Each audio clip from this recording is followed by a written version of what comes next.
into comics. Poor entertainment, poor news. Foodies watching movies. Adulting 80s. Podcastrophe. The voice of survival. Kids for sale. Gallif Radio. Brews with Dudes. Journey into wrestling. Journey into Comics Network. JourneyIntoComics.com. The following Journey into Comics. Journey into Comics. Journey into Comics. Journey into Comics. Journey into Comics. Journey into Comics Network. Production. We're gonna fuck the sodomites in the heritage! Warning, Podcastrophe imminent.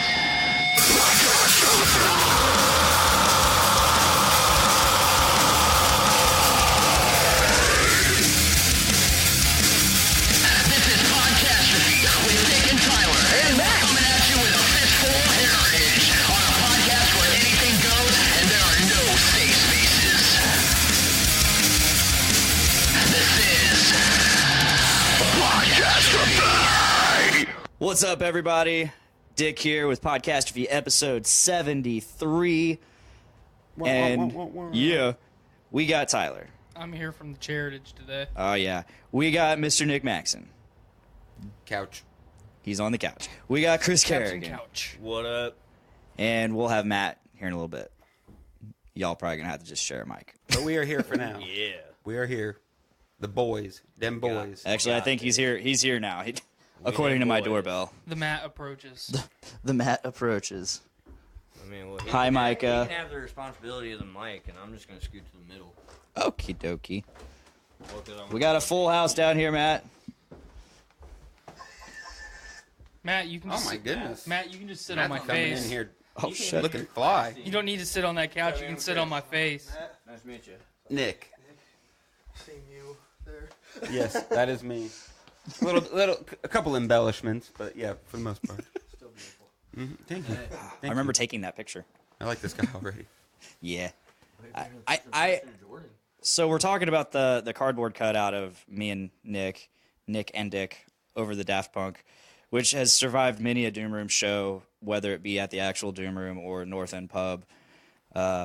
And for the longest, I don't know how long it took me to realize my eyes had googly eyes put on them. Yep. And It really added to it. yeah. you can't tell because that's the way my eyes are actually pointing in the picture. Down into the left. Yeah, I was like, Can we dress up as like daft dudes sometime? Where we dress up in oh, those I'm sure outfits? we could do that, definitely. No one's gonna get it except us and maybe like the people who are listening to the joke right now. The Dapper Duo. Yeah. Exactly. I say daft somewhere because it's Daft Punk. The Daft Dapper Duo. Nate Phillips says Couch Guy is going skiing. Come again? Chris is skiing. Oh, I'm skiing. He's got a dick in each hand Oh, shit. because he's the hell middle yeah. guy on the couch. we don't got to do that, guys. A1 skiing right here. We can though. I'm open to anything. It happens, man. This isn't the proverbial I'm black not gay. couch. $20 is $20, guys. Right, okay? right. No, it's just a brown couch. I think I've got like $3. Our How now, budget brown couch? couldn't Great. afford the black couch. Oh, man. Take too much cleaner. Nobody's budget can I afford mean, that black I couch. just got a black one. I mean, like next time I'll bring it over and we can set it here if it helps. I don't know that we have It any might be more a lot of couch work space. Yeah. For that. But, We'll figure it We'll just out. stack them like bunk beds. I think the most got so much room. important part of the black so couch much is room. the You do sex. karate in the garage. Maybe. So we could come probably drag. get over the fact that the couch is brown if the sex was still happening. Yeah. Okay. All right. Yeah, I haven't watched that movie in years. That's my opinion. Would we blur? Would at least one face be blurred out? I Or want my all of penis them? to be blurred out. Okay, so you're doing It's like straight Jap- from Japan. It's like porn. straight from Japan. And I want the woman's audio cut. What the I don't hell? want her saying like, "What the fuck are you doing back there?" Like, I don't need that. I don't need No, that. I want her words cut out, and I want my penis cut out. So you can see her getting angry at the sad sex I'm giving, but But you You don't can't know. see She the might penis just be that's getting getting angry to enhance the mood. She might be I'm putting also up, a fan of the anger sex. The anger. might be putting up some of those rage Anger hormones. socks. Are you ready for the next beer? I haven't even started this no one. one has Shit. started. Okay, fine. I was saving this because I smell the bourbon, and I'm like, oh man, I don't gonna be tough. partake in bourbon flavored. this is gonna be things. tough for me. Bourbon or but I'm gonna bourbon do it. accessories. I mean, it's not like taking a shot. This is a beefy boy. It's very beefy. I have no idea why I decided to start with that. How long? Well, I don't know Decisions why were I made. did this, but I did it, and here we are. Not the worst decision. Did you sell her this, or is it this? was in the clutch. It's old. Yeah. Yeah. I was looking in my fridge for stuff that I had doubles of, and that made the cut. Want to give it a whiff? Like you can smell it. Matt just starts licking it, My honest opinion, though, I lapping feel it out it's like got a nice cat. sweet little taste to it. It's definitely like the icing on the cake. Yeah. It's beefy. Yeah. Yeah. Boozy. Yeah. But it's like the icing on the cake. You know, you can't Yeah, that's not get bad. without icing. It's what it reminds me of. Is I don't like icing. that. I'm not a big fan of icing either. As but I've gotten older, I've learned to appreciate the cake part more than the Honestly, icing part. yeah. See, Yeah. I'm the guy at the kid's birthday party that just takes the like the corner piece that's 99% icing. Drink the foam. Drink the foam. I mean, I just want Salty? I just want all the that emulsified is- sugar goodness. Yeah.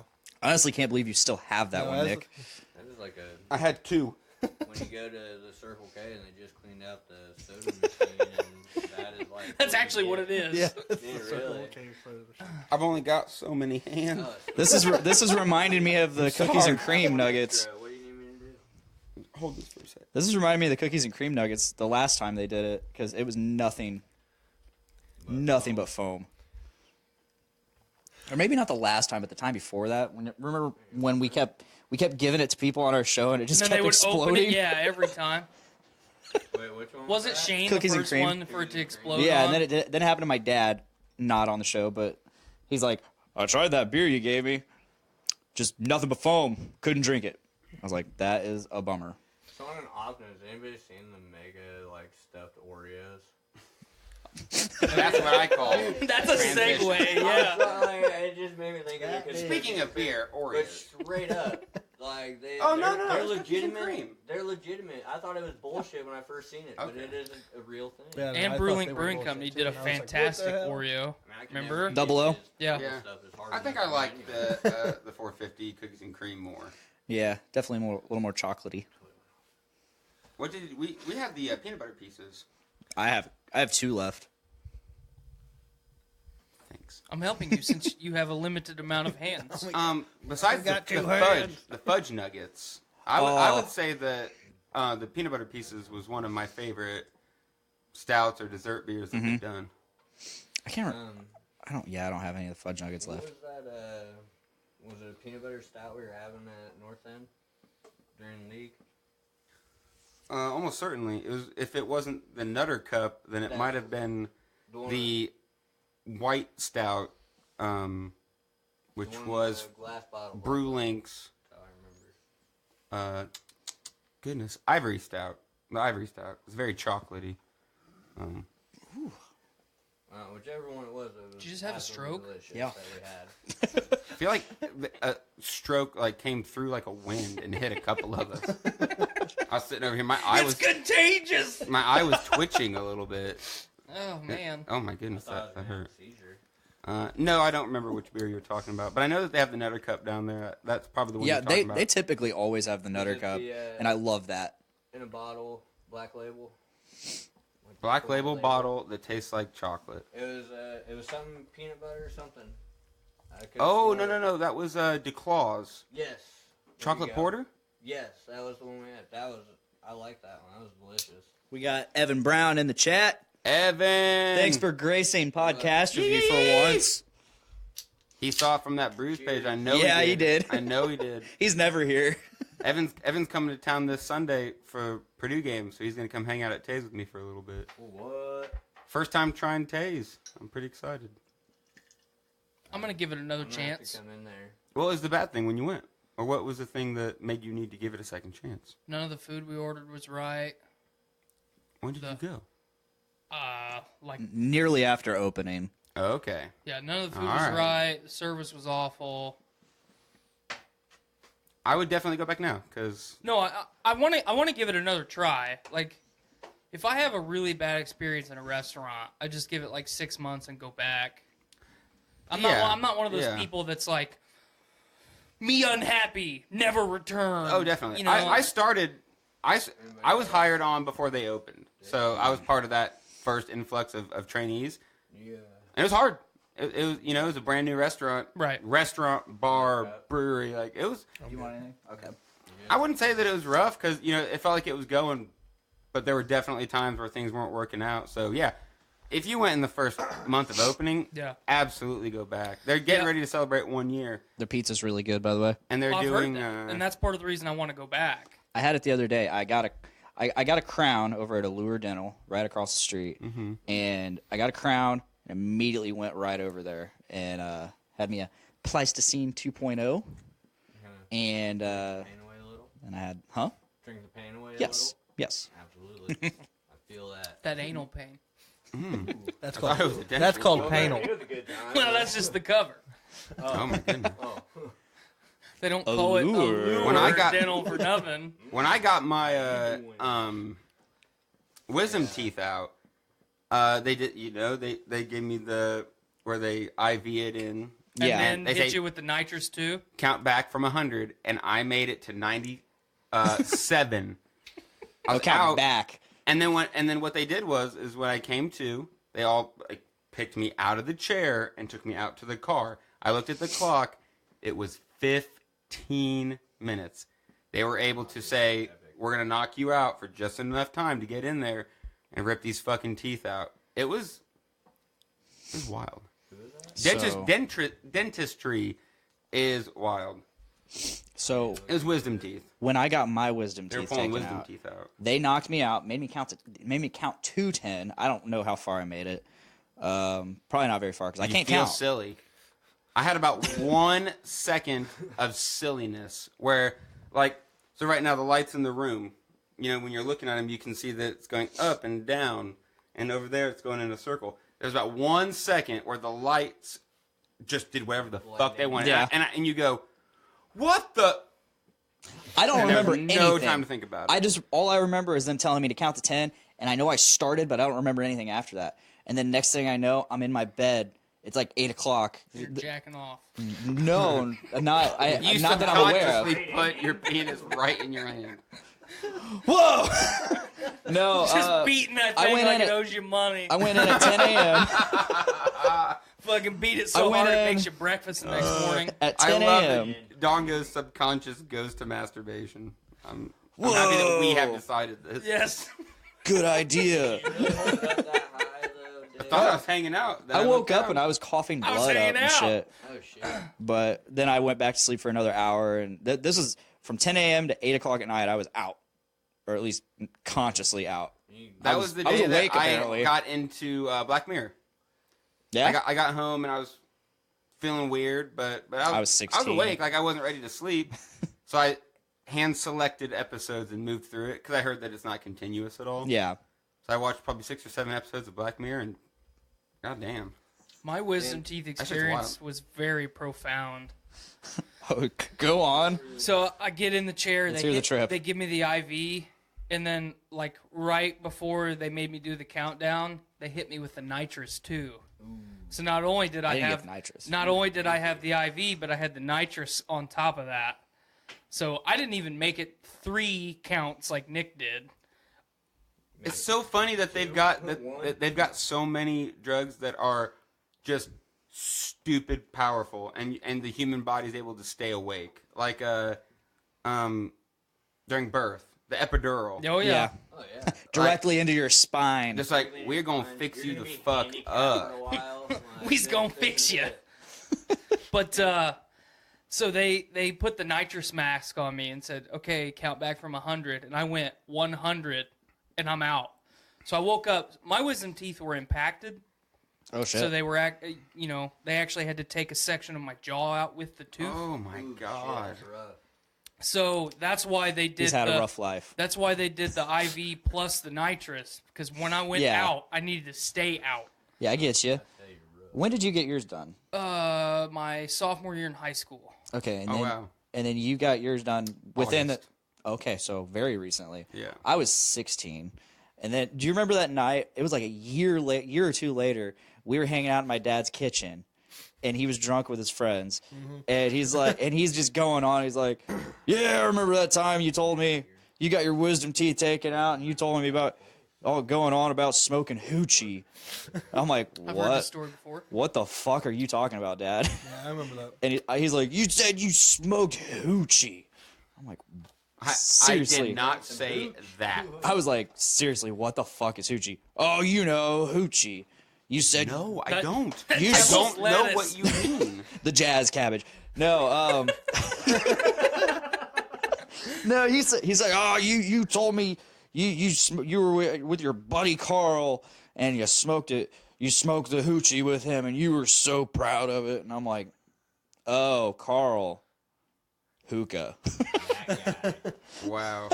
And he's like, yeah, hoochie. And I'm Hookah like, is definitely one of those things that looking back is like, I was dumb. yeah. I was never really into it. Let's throw Yeah. some high fructose on this tobacco. Yeah. I was Yeah. I was one of those kids where I was like, if I'm going to smoke something, I'll just go smoke weed. Right. That's what I told wasn't everybody. I wasn't a big weed smoker then. So it was like, I like the flavor aspect of it. Yeah. That was No where I transition. stood, was the flavor of it. I didn't Then. really start So- smoking the other till I was So I go unconscious in the chair. Yeah. I wake up in the chair, and this was quite a long time afterwards that I wake up. And the first thing that I tried to do was Jack get off. up. Oh. Was get up so I could Get up or get up? Get up so then I could go to the lobby and jack off. I'm not gonna do it in a room by myself. I mean, so I try and stand up. Everyone Why in the room. lobby? Because he doesn't want to be People. alone. So when you jack off, you want people to be I want as many people fucking as possible. CK Louis over here. So I try to stand. Witness me! Yes. Make as much Is eye it contact okay as if I jack off in this plant? No, I just wanted to ask. I just wanted to ask. It's a hypothetical, okay? But so I try and stand up, and all the people in the room basically tackle me back into the chair, because legally, an endodontist or an oral surgeon is not supposed to let you get out of that chair unassisted, because you can fall and fuck your face up real bad. So they confine me back to the chair. I black out. I wake up later. I'm in a wheelchair being pushed out to the car. I get in the car, immediately black out again. 45 minutes later, I wake up and I'm standing in a Walgreens. I don't know what Walgreens. I don't know where it was or how much time had elapsed, but I was in a Walgreens in the frozen food section of Walgreens. looking at fucking pizza rolls. Well, hold on. I wanted remember them how taquitos. profound it was, because I came to, and I was by myself, and I'm just like facing all the freezers, and I looked down, and I had pre-made sausage gravy, like 4 packages of that, some pizza rolls, So he got the pizza rolls. a toothbrush. Good. Because you need that, right? His teeth hurt. He felt that he brushed and they got rid of the pain. Yep. I remember looking down at my arm full of stuff. No thanks. Is it still the? Did you see all the trouble I just went through? Yeah, but it's still the. Okay. I want I'll try it again. I'll try put it it down again. here. All right.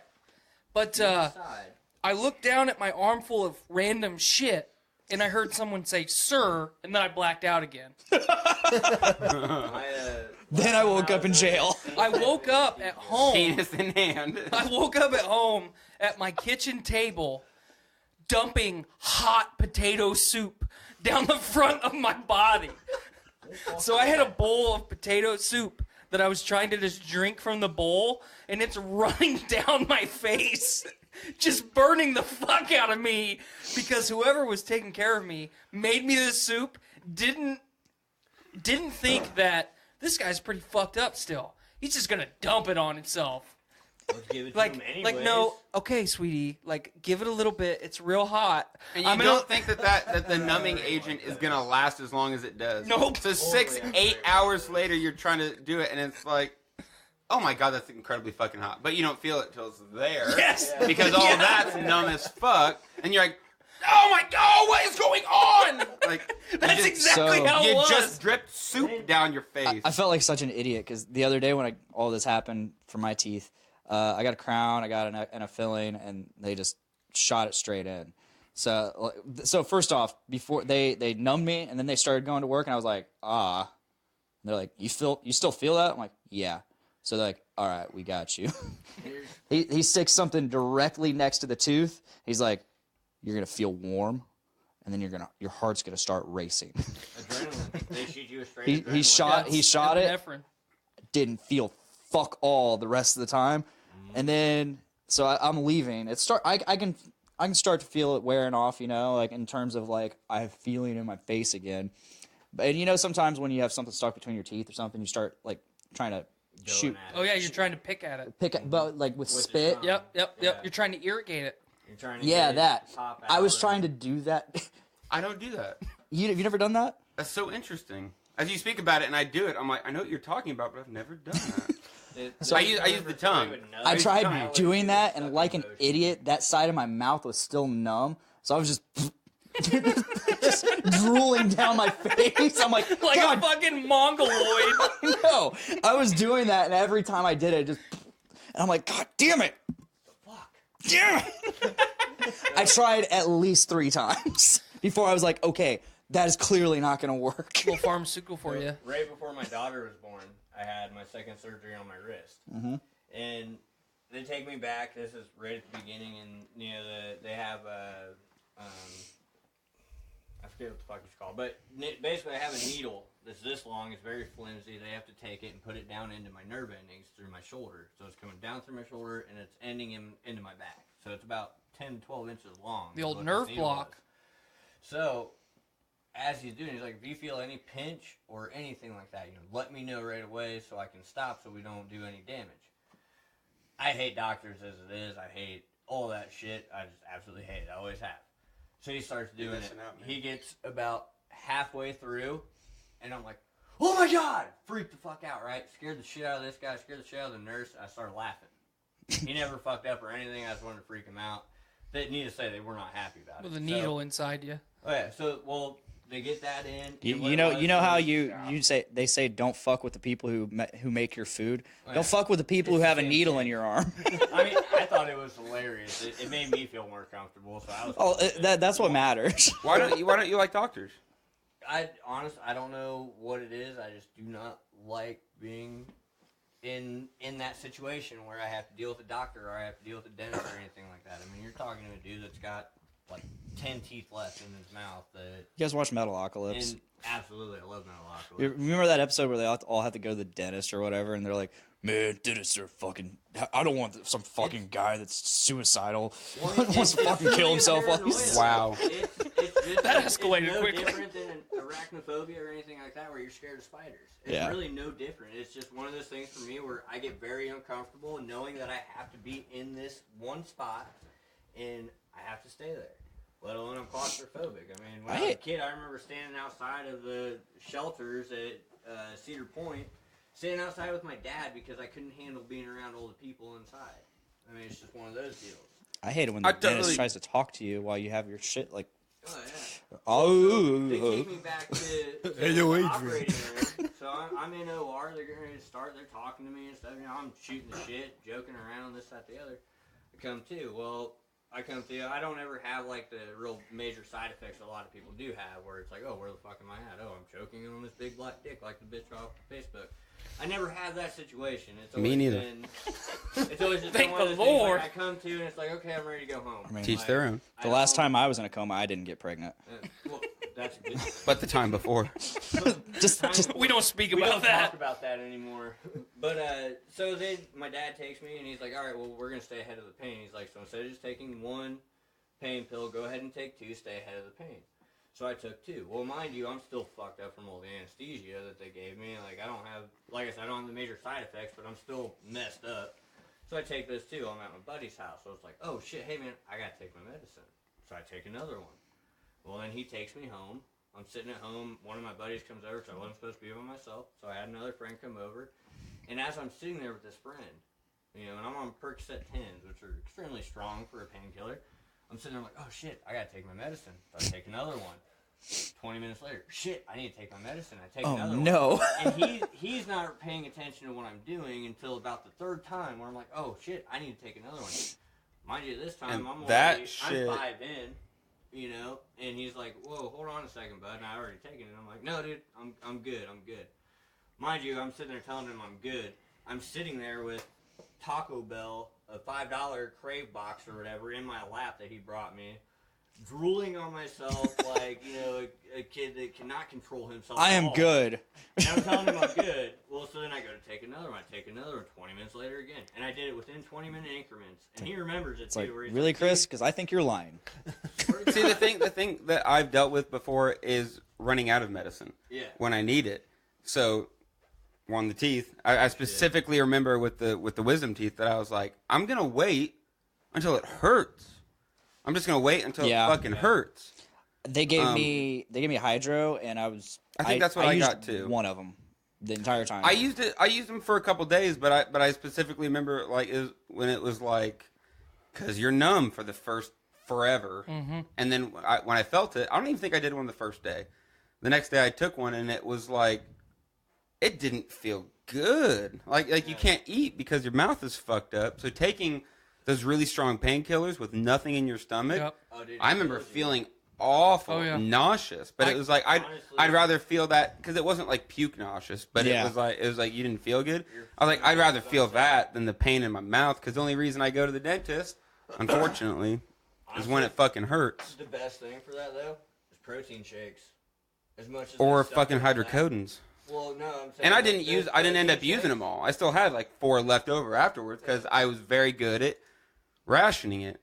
Yeah, but they give you that extra edge. Like that protein shake will give you that extra part where you're getting all the nutrients you need, but you're not actually eating, but you're taking in all that extra nutrients to where it counters it a little bit. Yeah. Yeah, you're still gonna have that sick feeling and that, oh my god, I'm fucked up feeling. But they gave me oxycodone with 1,200 milligram ibuprofen together. Ooh, he was feeling good. So, I mean, the first time I took the oxycodone, I was like, whoa, this feels good. And then I was like, wait a minute. What's this nausea knocking at my door? Oh, I have a bunch of holes in my mouth? Let me just go throw up and bust all my stitches.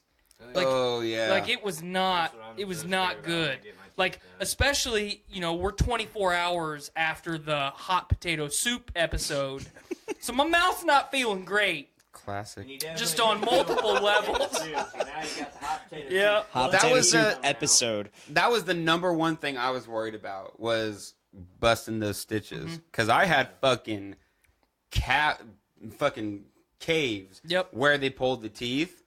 And it took months, you know, where you put your tongue back there and you're like, oh my, you could feel the ridges of where your tooth was. Yep, and you can't help but pick at it with your tongue either, because once you know it's back there, it's like. Have you ever chipped a tooth? It's the same thing. When you chip a tooth and you notice it finally, it's just like, oh my god, it's there. I've done it once, and it was during a catalytic mosh pit at Jerry Lee's at the time, North End now, and I just, somebody's shoulder went right into my jaw, and then I was like, oh, that sucks. That's sharp. Why didn't you try it for Catalytic when they were looking for a vocalist? No. 30%er, man. No, I'm not going to drive to Indy. That's the thing, and I don't have the time for it. But anyway, I've been trying so hard to expand that way. I commented one time, and a bunch of people jumped on it. They're like, dude, you should do it. I'm like, none of y'all motherfuckers have ever none heard of you guys me want me to do cleans, you know? But I'm definitely, you know, something I want to try. I told Dustin, I was like, dude, if you're ever doing a Lafayette show and you just want to, because Dustin's doing all the vocals now. I know. And he shared some videos the other day, and it sounded great. Yeah. I told him, I was like, hey, dude, if you're ever in a Lafayette and you want to like have a song break or something like that, just let me know. Mm-hmm. Tell me what song, and I'll practice it. Kind of guessed in. Yeah. They're so good. Yeah, they're so tight. And I've heard that from the people that record them, and that's when you really, really know. You know, when you're able to say, like, it doesn't sound like much, but if they're playing at 180 beats per minute, every single member of the band is playing there. Not 179, not 181. Everyone is tuned right where they're supposed to be. And it's not everybody's cup of tea. It is mine. It's fun. It's just good music. It reminds me of other stuff that I used to like. Yeah. It's metalcore. Through and through. Better metalcore. Everybody gives them shit because they're like, you guys are like just like Killswitch Engage, and they're like, and Killswitch Engage is an amazing fucking band. But you tell them that, and they're like, I think we're more like soil work. It's like, yeah, I see that. I definitely see that. Why do we always have to shit on each other? No, that's my point. Yeah, for real. The Pistons a lot dirtier. Well, my opinion. I don't know. And I get it. I've been booking shows for this is 6 or 7 years now. 6 years. And people have said, like, people comment, they're like, you used to book metal shows, and you don't always book metal shows. Who like, fucking cares? No. You haven't I book what I like. Yeah, you've booked more than metal shows for several years now. The majority of the time that I've been doing it. And would you book me if I labeled myself as an amateur yodeler? Yes. Absolutely. Okay. Yes. All right.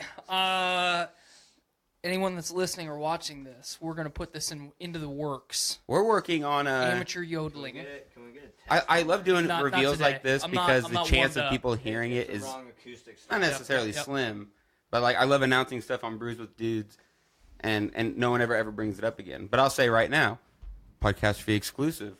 We're working on what is it? Tony Hawk 1 or 2, I don't remember. Goldfinger, Superman.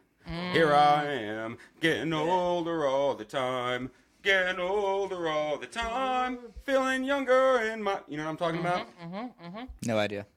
Really? I didn't play either of those games. So 30%er. Ska, punk, whatever. Yep. I played Underground. So for LaffyCon, I've got a couple punk bands. That's all I'll say.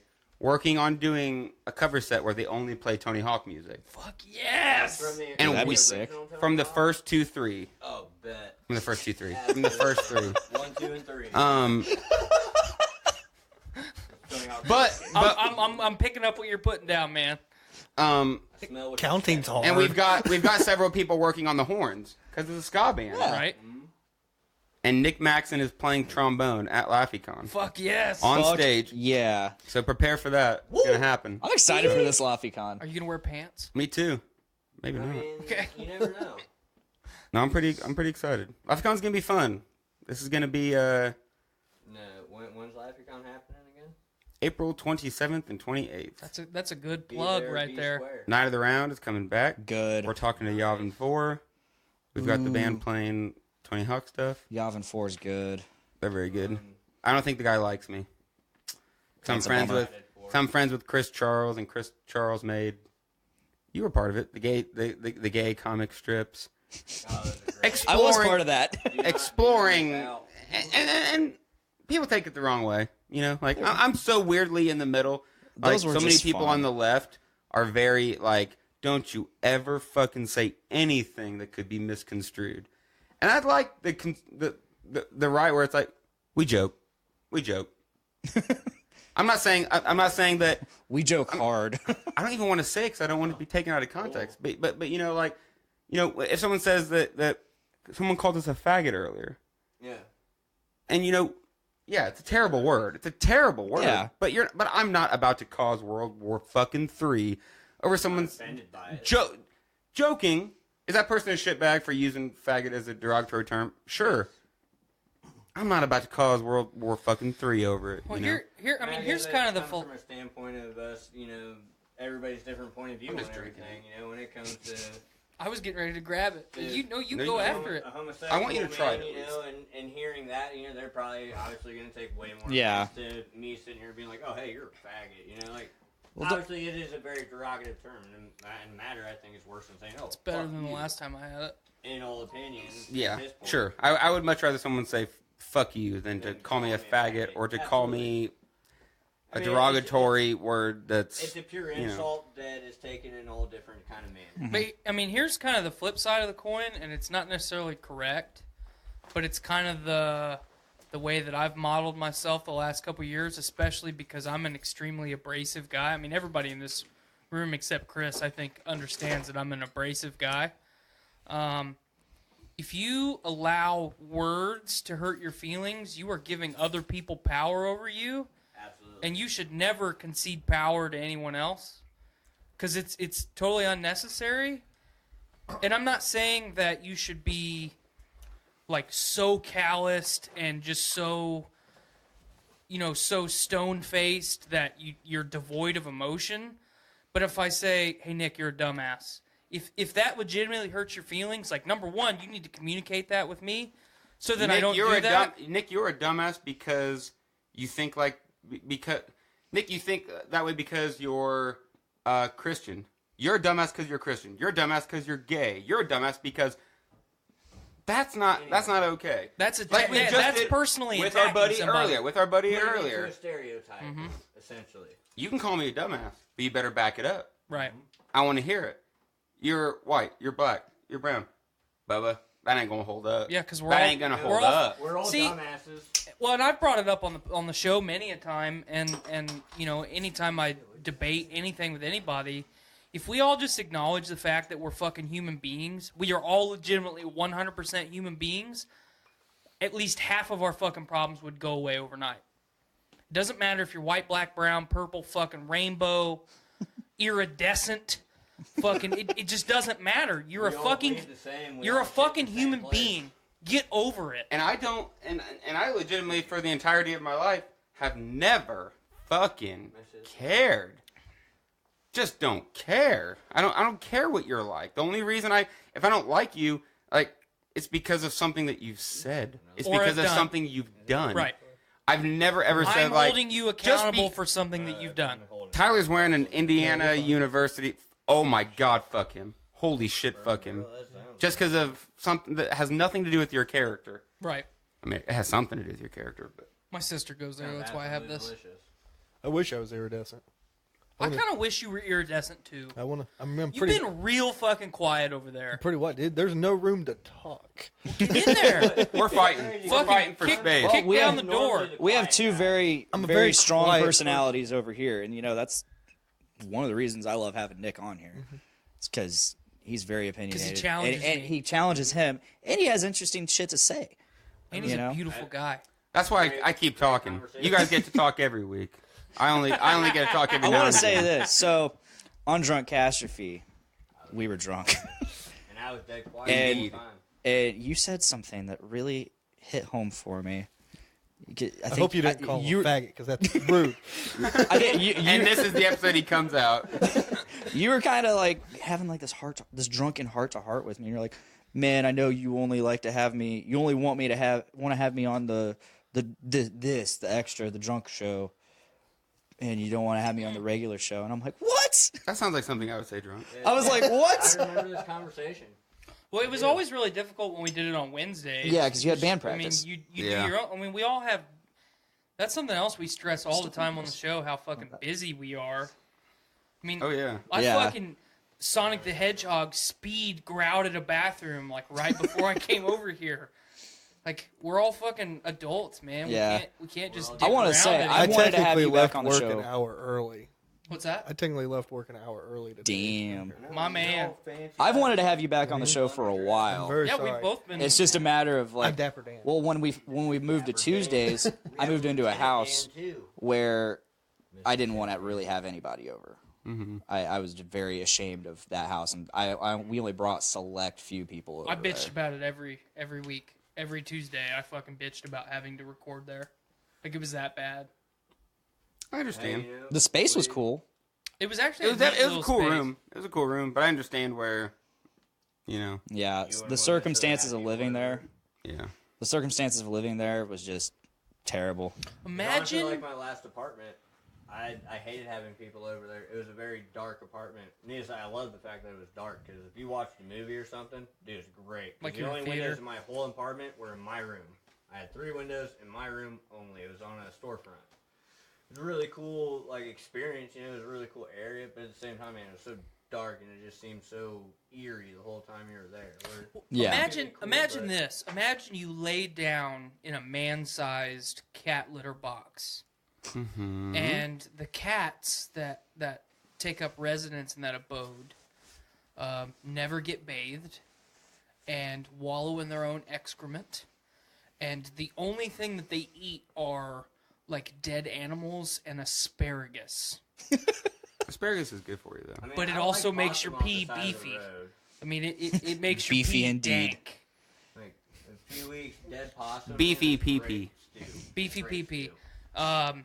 And then you like put a tanning bed immediately over top of that litter box and then just cook it 24 hours a day, 365 days a year. Yeah, this house was just bad. That's the way that it smelled. This house, the owner and his pitiful excuse for a dog were just the Which is worst. pitiful because of him, Absolutely. not because of We its don't own have to- existence. So it wasn't necessarily a pitiful pitterbull. It was just a pitiful ownership.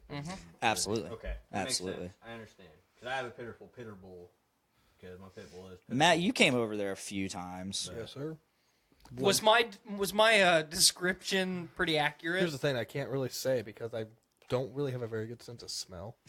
And I lived in Chicago, which is full of just pollutions that fucked my sinuses. Right, so you were pretty much So, inoculated Yeah, to I couldn't. I'm immune. I walked in and I'm just like, smells like man, that this guy on the subway. It smells great right now. Like, who got the air freshener? Smells like Is that Febreze? Like that must be Oh, some shit. Glad extra, man. Like that is some good shit. But no, when I would walk in and I would look at the sink, I'm just like, the fuck? That's been there for 2 what is- weeks. I was like, that was there last time I was here, a fucking month ago. Well, the thing is, like, we kind of gave up, like, a couple months in. Because what he would do is he would stay in his room all the time. But he would keep his glasses and plates and stuff up there as he used them, and then finally just bring them all down. Yeah. And then he would just put them in the sink instead of doing them, or put him in the dishwasher. Instead of being a grown ass man. Yeah. I can't stand that shit. Yeah. And I kind of had. I've an never- issue with a roommate at one point in time where it was. I literally the whole time I had this roommate, I used one bowl and a cup, and when I would go to get another, because I was basically living off cereal and fucking whatever the fuck else I could drink. That was it. And I would wash those individual things every so often. Well, every now and again on a Friday before I'd hit the bar, I'd take them out of my room, which was one bowl, one plate, one cup. That was it. Yeah. I set it in the sink, and I said, "Hey, I'll take care of this later." The thing He about actually the thing got about it, angry about it. the thing about it is, and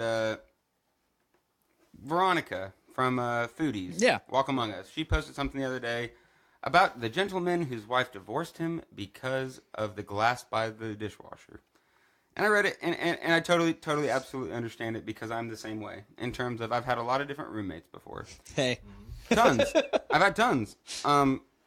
Dick is honestly one of the only examples of roommates that I didn't end up fucking despising afterwards, because it was stuff like that. Like hey, I'm gonna wash my dishes, you wash your dishes, and if you don't do it for a while, and I look at you and go like, dog, for whatever it's worth, I'd really like it if you just washed your shit and didn't leave it out. It's your decision. You can sit there and say, I understand, Nick. It is also my house, and I will do what I want. Bravo. Or you can say, Nick is my friend, blah, blah, blah. Mm-hmm. And he has expressed to me that this is something that would make him happier. And you always get to decide. You get to decide, is it worth it? And sometimes it's worth it, sometimes it's not. Yeah. And Well, you could meet in the middle and compromise, too, that whatever dishes are in the sink at the end of the day, whoever walks up to the sink at that point just does all the dishes. It's just a matter of it's a matter of understanding that the things that you don't think are a big deal, because I don't want to put you in any kind of hole, Chris, but it sounds like you're somewhat lenient on cleanliness. Yeah. And in my head, because of my parents, I'm a clean freak. Yeah.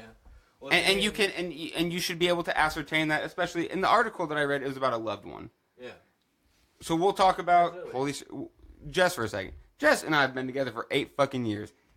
She fucking knows, like, this is Nick's fucking thing. And is it irrational? No. Maybe. But if he just wants you, if that's just his fucking thing, if his fucking thing is to make sure that the dishes are clean, it's your decision. It's your decision if you respect that person enough to do what they're asking, or to say, like, it's our house, I don't want to do it. Tight. That's good for you. Felipe and I Guess did a what, whole Dick? video on that. Out of my 8 roommates, I'm not friends with 6 of them because people said, it's my place too. I can do what I want. Everybody always has the ability to do what they want. I don't have a lot of friends that I've been friends with for fucking 6, 8, 10 years. And the people that I am friends with understand that you gotta take... Yeah, sometimes you gotta do the things that people... that you don't want to do. You don't want to do dishes? Too fucking bad. You don't want to do your laundry? Too fucking bad. You've got to do things to fit into society. That is the price of civilization, is the ability to compromise with people and say, that's not exactly what I want, but I'm willing to give it up to keep this going. My whole thing of it is I literally only used those dishes. I didn't cook dinner because I couldn't afford to fucking buy what I wanted to cook. I was one of those people, I wanted to be a chef out of high school. That's what I wanted to do. I never made it through that, but it is what it is. So for me, I would always take care of my dishes. Whatever I used, I would take care of. My roommate at the time was one who cooked. I didn't eat what he cooked because I didn't like what he was cooking. It was just shit. You know, it was bad food. I'm not going to eat it. I would rather eat a bowl of Cinnamon Toast Crunch than eat your... I'm not advocating for you to clean up other people's messes. Absolutely. Well, this is where it became an issue, though, is he wanted me to do all the dishes. I was only down to clean what I had used because I was not cooking at the time or any of that. Had I been partaking in these dishes, you know, that he was cooking, or if I was cooking, yes, absolutely, I will clean up my mess. My whole thing with living with roommates is you're responsible for yourself and your mess. Now, if we all go in together, let's say it's all of us living together in a house, we all cook dinner together. All right, well, you know what? I don't expect one person to take care of the dishes, but hey, you do the first load and we'll do the second load. So it sounds like we're dragging the fuck on. I have no idea where we were, but the point is you gotta be vocal about what the fuck you want. Oh, yeah. Dick and I never made fucking beautiful dinners together. Yeah. If Dick and I had sat in the kitchen and made beautiful dinners together, candlelight, then it's up for discussion who has to do the fucking dishes. Yeah. It's not if Dick walks downstairs, makes himself some fucking pizza rolls, walks upstairs, eats his pizza rolls. It's not my job to watch his pan. It's not my job to wash his fucking plate. That's his fucking job. That's an exact scenario. That's a matter of being a decent fucking person.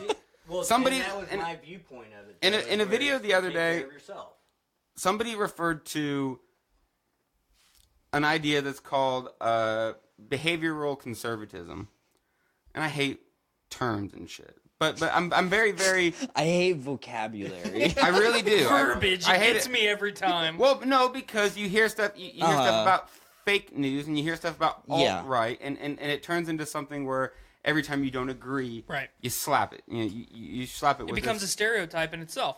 This different verbiage, and the idea of behavioral conservatism is the idea that shit is gonna go a certain way.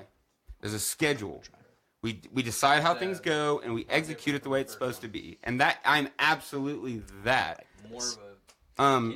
Economically, and socially, I'm very, very left and liberal. But in terms of the way it works, because if you have a kid, that's good. Mm-hmm.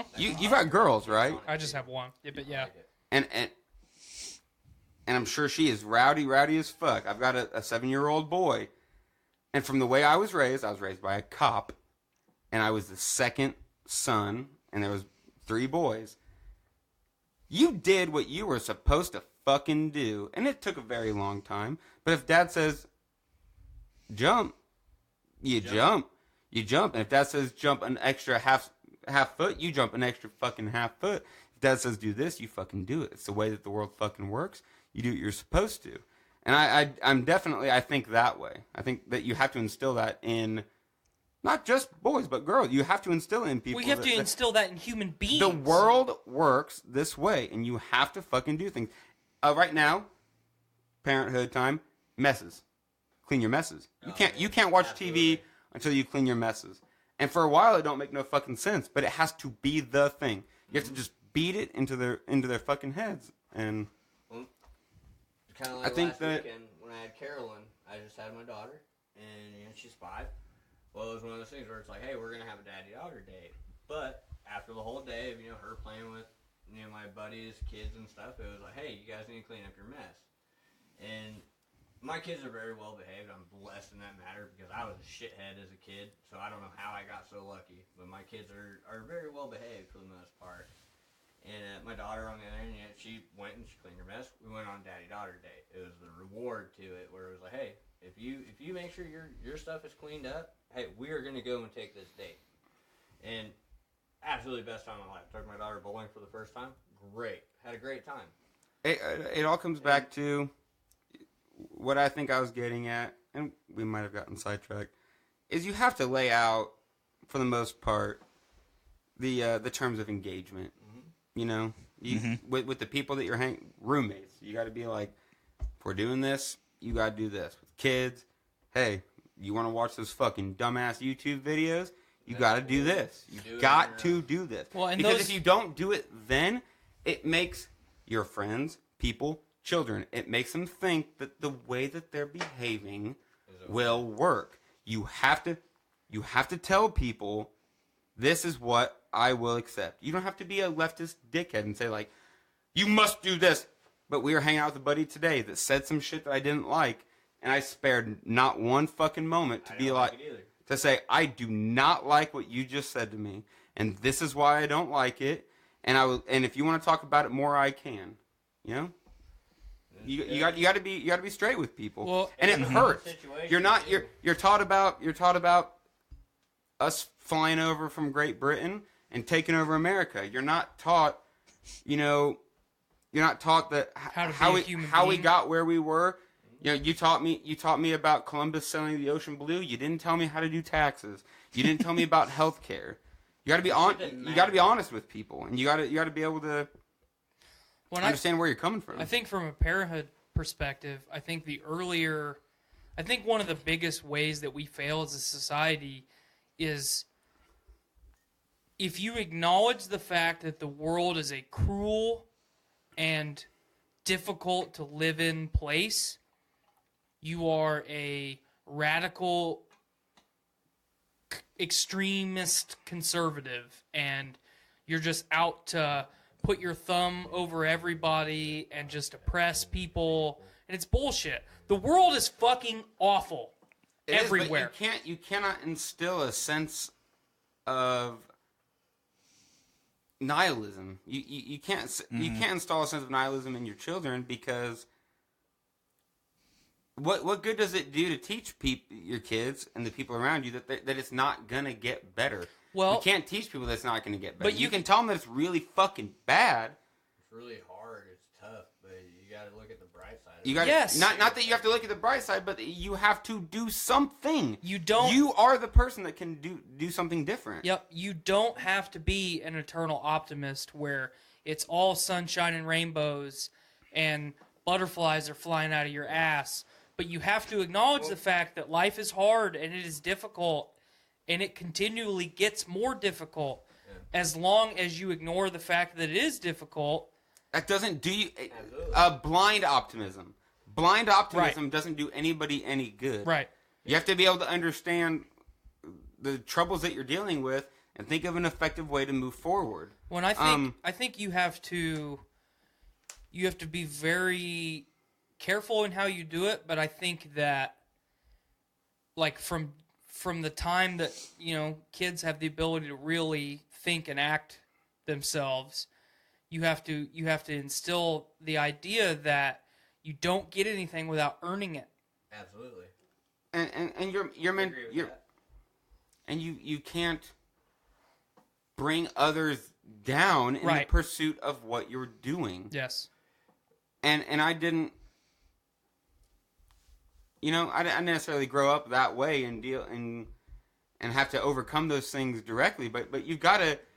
You as a parent you mold the world that these fucking people live in, and these fucking little people are going to be us. They're going to be older. They're going to be the ones that are shaping the world that we're living in. And I do truly believe. I do truly believe that radical fucking fascism is not going to ruin the world that we live in. Well, I think the compassionate mentality is going to work out.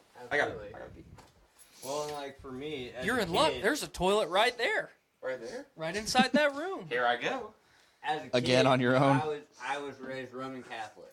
Okay, that was how my family did shit. Me too. As soon as I came from Ohio to live with my dad and my stepmom, it was all Roman Catholic. It was hardcore, embedded into my head, where it's like, nope, you go to church every Sunday. If you don't, you're going to hell, kind of shit like that. But what I've come to learn after having 2 children is it's one of those things where it's like, okay, for me personally, I don't really have a religious view. I'll figure it out when I get there. That's how I look at it. Right. But me personally, when it comes down to my kids, I don't have to yell at my kids. You know, I might raise my voice, but as soon as I raise that voice, boom, the kids know, oh shit, we fucked up. What did we do wrong? Mm-hmm. My kids have become immune to the dad voice. Well, I've come to You're learn, not doing though, it good enough then. I was doing it fine. Honestly, like, the yelling and screaming, like when I was a kid, you know, if I did something wrong, I got my ass beat. Well, I got my ass handed to me. Yeah, me Which, too. Don't get me wrong. I believe in certain circumstances that needs to happen to kids still. Well, there's a difference between disciplining a child and abusing a child. Exactly. It is not apples to apples. They are not the same thing. No. You know, back when we were all kids, like, you know, us getting our ass beat, like, man, that was probably, like, to the core, where it's like, man, that's borderline abuse. But that was what we grew up on. Did you get your ass beat, Matt? Yes, sir. Like, His dad's a Marine. Like not just with the hand. I'm talking the belt, the extension cord, the wooden spoon, the whole. Can I get an amen? Amen, brother. Can I get a hallelujah? Maybe a hell yeah, But like I was raised by my grandparents. I had to go get my own Switch. Oh yeah, exactly. And for as long as I had to get my own Switch, I never picked one good enough. The problem Not is, one time did I pick one good enough. That's the point. In my opinion, this is the problem with kids now, though, is that's abuse. Yes. To me, that was discipline. You fucked up, you're going to pay for it.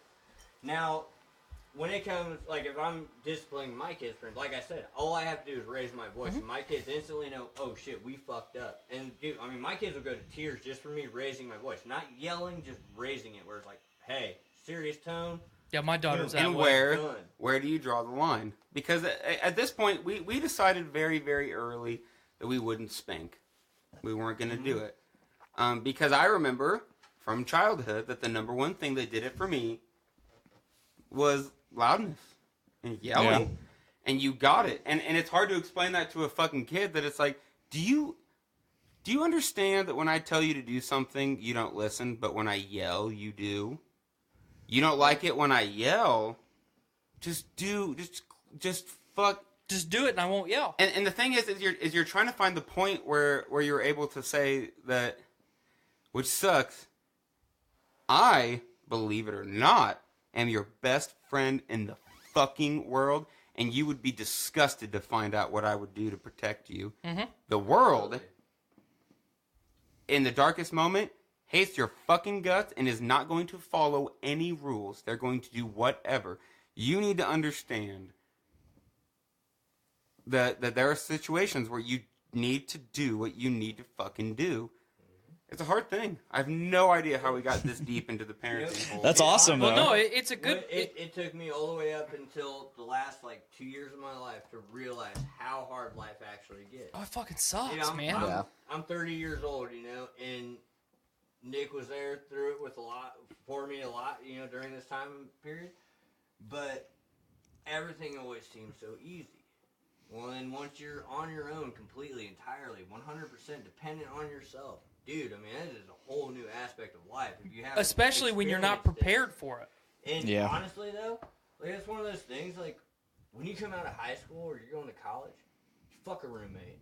I love Get your place on your own so you can actually learn what it is to be an adult. Mm-hmm. And then you get a better aspect. But, kids aren't going to listen to what the fuck we have to say about it. They're going to be like, oh, well, that's the same shit my parents. I'm somewhat glad I had roommates because then I learned that I hated roommates, but then I kept having roommates. This is the first time I haven't had a roommate in 6 years. The only roommate I've ever had is my wife.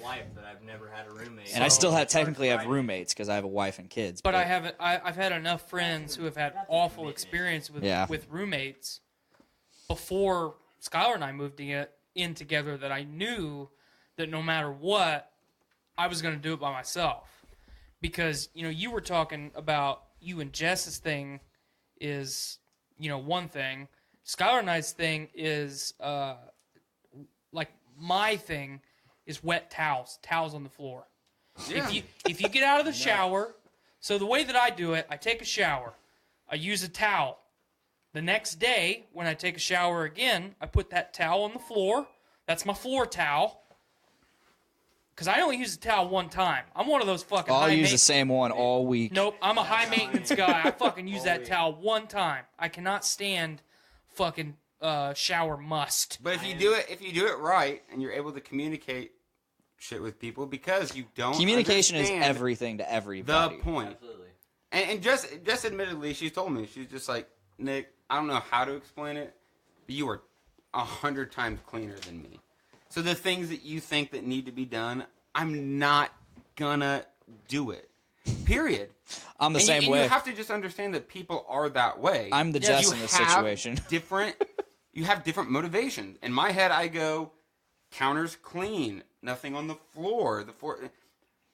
Everyone is different, and you have to decide for yourself if the people that you're dealing with and the things that they're doing, is it worth it? And you fucking decide for yourself. Yeah. And it's not necessarily differentiating matters of being able to tolerate.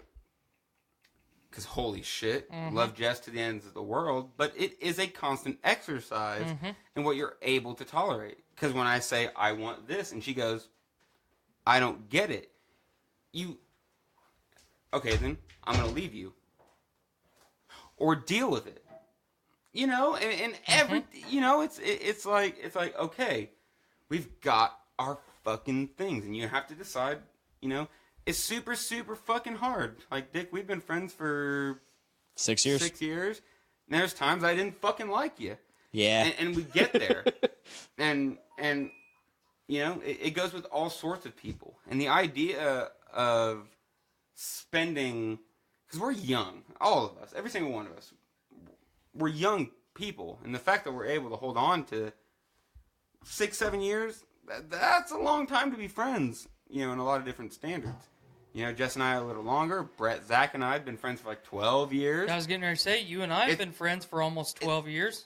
It's hard to, you know, like Tyler and I can get along with a lot of things, and the things that we don't get along about aren't dealt with every day. I don't put my laundry away immediately. It don't fucking matter. Difference in opinion. You know. No. It took me cultivating human We've only relationships. been friends for what, 8-9 years? We've been Facebook official for like an hour. It took me a long time. I mean, because she would get out of the shower and just leave towels on the floor. Well, my master bathroom upstairs has carpet. That's fucking wet towel on carpet with wood subfloor. I'm sorry, like, before I owned a home, I probably wouldn't have gave a shit. Now that I fucking pay that mortgage and I own that home and I got to be in it for, you know, a fucking finite amount of time, like... How many different ways can you say politely, babe, please? Just pick the fucking towel up. Like, it got to the point where if I got out of the shower, because a lot of times we shower together, especially in the morning. Yee! It's faster, it's easier, it's convenient for other things. There's sex. There's sex, and I'm not a fan of showers. I hate shower Okay, sex. no, we're not going into that. Tyler's talking. We're not going into that. But I would get out of the shower, and then before her, and then I would come back after she's got out of the shower to finish getting ready, and I'm like, I'm putting my deodorant on, and I turn around, and I look down. There's a fucking wet towel on the floor. I wasn't the last one out of the shower. Hey, can you do me a favor? Can you pick the towels up? Because you're going to make the floor rock. Yeah. Okay. I think we had this At the end of the day, like, I was getting to the point where I was having fucking aneurysms. Like, dude, I'm right. I'm right there with fucking you. Ric Flair. Like, I'm about to bust every fucking thing in my body that carries blood throughout. Yeah. I am going to explode. And not to take away from how amazing Jess is. She is great. She's amazing. But her and I, we did a thing, and we have a little boy who is. You did the thing. He's the greatest thing that's ever happened in my life. I'm really hoping it doesn't come to me killing people for him. But if I have to kill people for my kid, I'm going to kill people. And there's only one person in the world that is going to be in the same boat as me, and it's that fucking woman, and I'm going to do everything that I can to make her happy, and same because it's the understanding of I think very highly of myself. I think more highly of myself than a lot of people do. But at the end of the day, when you're looking at someone and you say, why the fuck do I like Nick so much? Why the fuck do I like Tyler so much? Because of the things you do and the way that you act.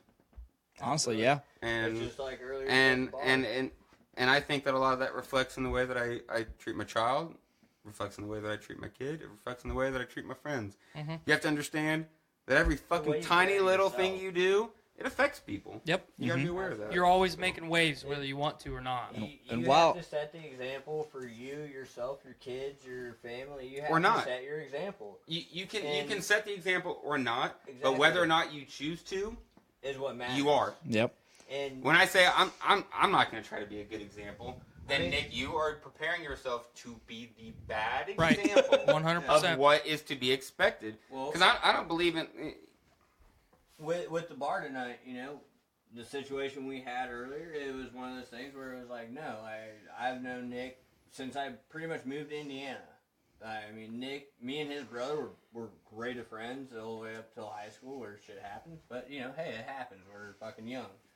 But it's turning into one of those things where Nick and I know each other to a certain level where, someone's saying something and I'm going to defend this person because I know, hey, this is what he's about. We were straight up about to fight somebody. Yeah, like I was ready. If a I couple hours ago. Nod, like it would have happened, I would have swung, and that would have been it. End of story. That's it. And if I'm getting my ass beat, Nick, please help me. Like that's all I had to ask. I've not been in that situation in so long, but we were sitting there looking at this guy, and it's like, dude, if you say one more someone wrong I know. thing, what? Is it anybody I know? I'm not gonna say it on air, but it is someone you know, and he just kept saying stuff that I was like.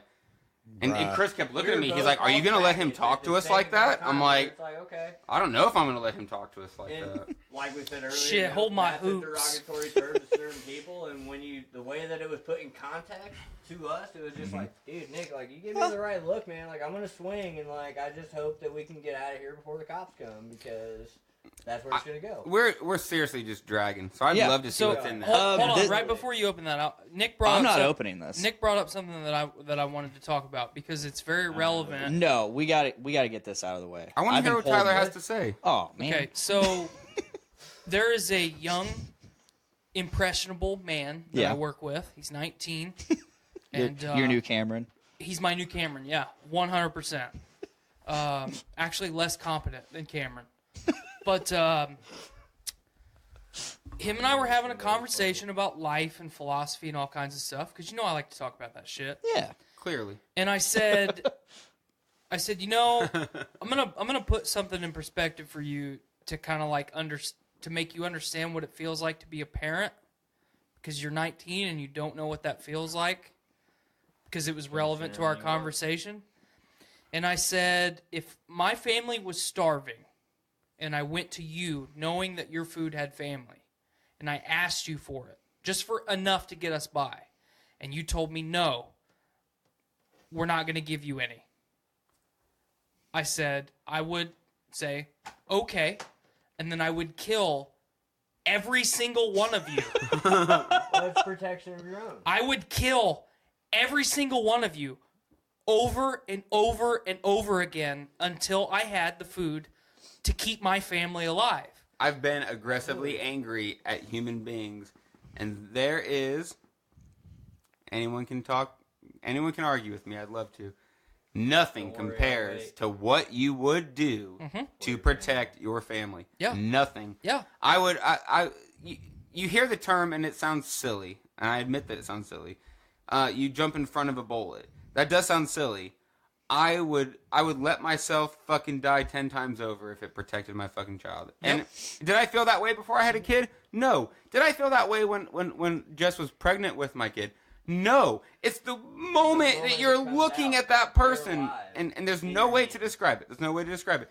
Are you smart enough to say, the world's going to shit, and I'm not going to have a kid?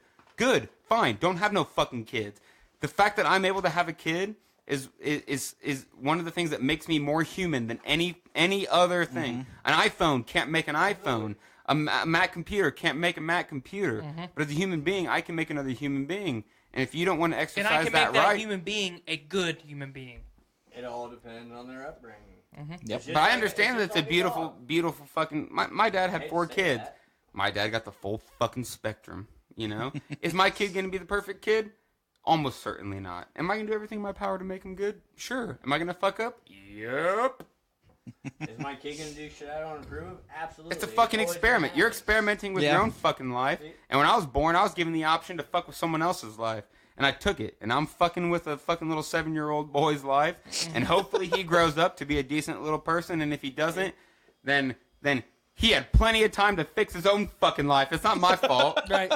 You know, you got it, you know. But the reason I brought this up is because, so he received that very positively. He's like, Yeah. you know, and we went into a deeper conversation because prior to having a child, your number one directive in your mind is self-preservation. Yeah. Absolutely. That is subconsciously what you're thinking about 24 hours a day, 365 days a year, is keeping yourself alive. Some people aren't worried about this. Some people Right. are worried about the next fucking buzz they're gonna get. Right. But yes. But the moment you have a child, self-preservation takes second seat to And it's keeping not them alive. you. It's you literally. Not a lot of people are able to comprehend the idea of passing the torch to something else. My life is the second most important thing in my life. Yep. And my son's is the most important thing. Yep. Absolutely. Is he as old as me? Is he as smart as me? No.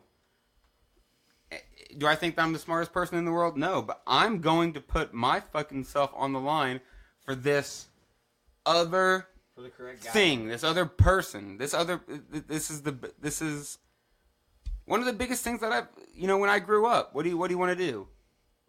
I want to write stories, and I want to be a dad to a son. Boom. Absolutely. I'm halfway fucking there at 27. I'm halfway there. I'm in bands. I wrote stories. I wrote you have. stuff. Maybe I'm 100% there all fucking ready, but It just depends on how you define success. there's no way to describe what it means to be a parent. There's no way. So The way someone your else, music is your story. was listening to the conversation, and they interjected after I said that. And the whole reason I brought this up was they are I would say, extreme left-leaning person. Their response was, "You're a monster," and if that is the society that you want to live in, then I would choose not to be a part of that society. And normally I would have taken the bait right away and played their game. Yeah. But my response was, "That's okay. I'll be the one that's alive." And then that's where I left it. But, we've heard Nick's spiel, we've heard Chris's spiel, my spiel. You're a dad, so I know that you're right there. But I wanted to hear Matt's perspective on this because Matt's not a dad. I'm the only one without a child. You're the only one without a child here. So the whole reason all the way back to the beginning I brought this up is I want to hear your perspective on it. I mean, because you don't have, and it's not a negative thing that the way that I'm saying this, but you're still in self-preservation mode and preserving your wife's life mode, I'm more there than self-preservation. But Your wife is the number one most important She's my thing. number one priority. Take care of her. Take care of our shit. That Make sure she is set up for whatever. Success or to basically. be able to withstand life. Let me say, if something happens to me, I want to make sure she's taken care of. She's taken care of. Yeah, that's my number one goal. I don't really give a shit what happens to me. If something happens to me, I'm more concerned about how my parents are gonna take it, and like my sister, and then my wife. That is beautiful. That is beautiful to me. That you view your wife in the same way that we view our children. Absolutely. In the way that it's like, no, I committed my fucking life to you. Yeah. You are it. And it sounds like from what you just said that's what. I come from the a goal. very conservative background, where my dad was a Marine. My dad was very, very straight edge on this is what you do to be a man. and this is how you do this. Which is a huge theme and some of that toxic masculinity in a millennia of literature. To be a man is one of the eternal questions that's really, really hard to come to terms with. Mm-hmm. And that's really awesome. I love Jess. I love my old lady. We're not married. You're married. You were married as well. Hey, that guy's married. Yeah, I'm married. Sup? And I do things. I would occasionally. I can say from a viewpoint of a single dad who I'm not with the mother of my children anymore. But at the same time, when it comes to the jump in front of a bullet, I will do anything to make sure that my kids are okay. Right. So if that means that I got jumping in front of a bullet for her, no matter how wrong she ever did me, I will do it. Right, because when you're not there, she's going to be able to take care of your kids. Exactly. Yep. But she calls me and says, "Hey, I can't pay my bills. I have the money to take then care of it." Then your Is kids it are my suffering. responsibility? No, but at the same time, You're that helps my kids. Yes, My kids are in exactly. that situation. That's how Miranda's been with her ex-husband in the past. Not so much now, but And that's honestly kind of like the downfall though is when people lose that perspective of, hey, she has my kids. Like, you got so many guys that are like, oh, well, my baby mama this, my baby mama that. Well, they don't do shit for her. You have to have a fucking grip on what it is. Absolutely. What is most important? Do I love this woman? No. Do I not? But she's the mother of your kid. You have to make it work. You have to make it work. 18-year life commitment. But in all reality, no matter what, whoever you have kids with, that is a lifetime commitment. Right. It does not matter. Once they turn 18, no, okay, yeah, you don't really have much to do else with that. As long as they're around, you need to be around. Then, exactly. Until then, though, no matter what, eventually, hey, your kid's going to get married. Well, guess what? Now you're going to have to interact with this person. If you can't have a peaceful interaction with your ex-significant other, your baby mama, your whatever the fuck you want to call And them. it all comes down to fucking shit. There's no way that I'm going to even entertain that shit tonight. Where are we living in a more promiscuous society? Absolutely. Oh, fuck, look at the Renaissance. Everybody was fucking everybody. You need to make sure that should and there were paintings of it. Yeah. Should you make sure that you're having sex with someone that you're willing to make these fucking commitments with?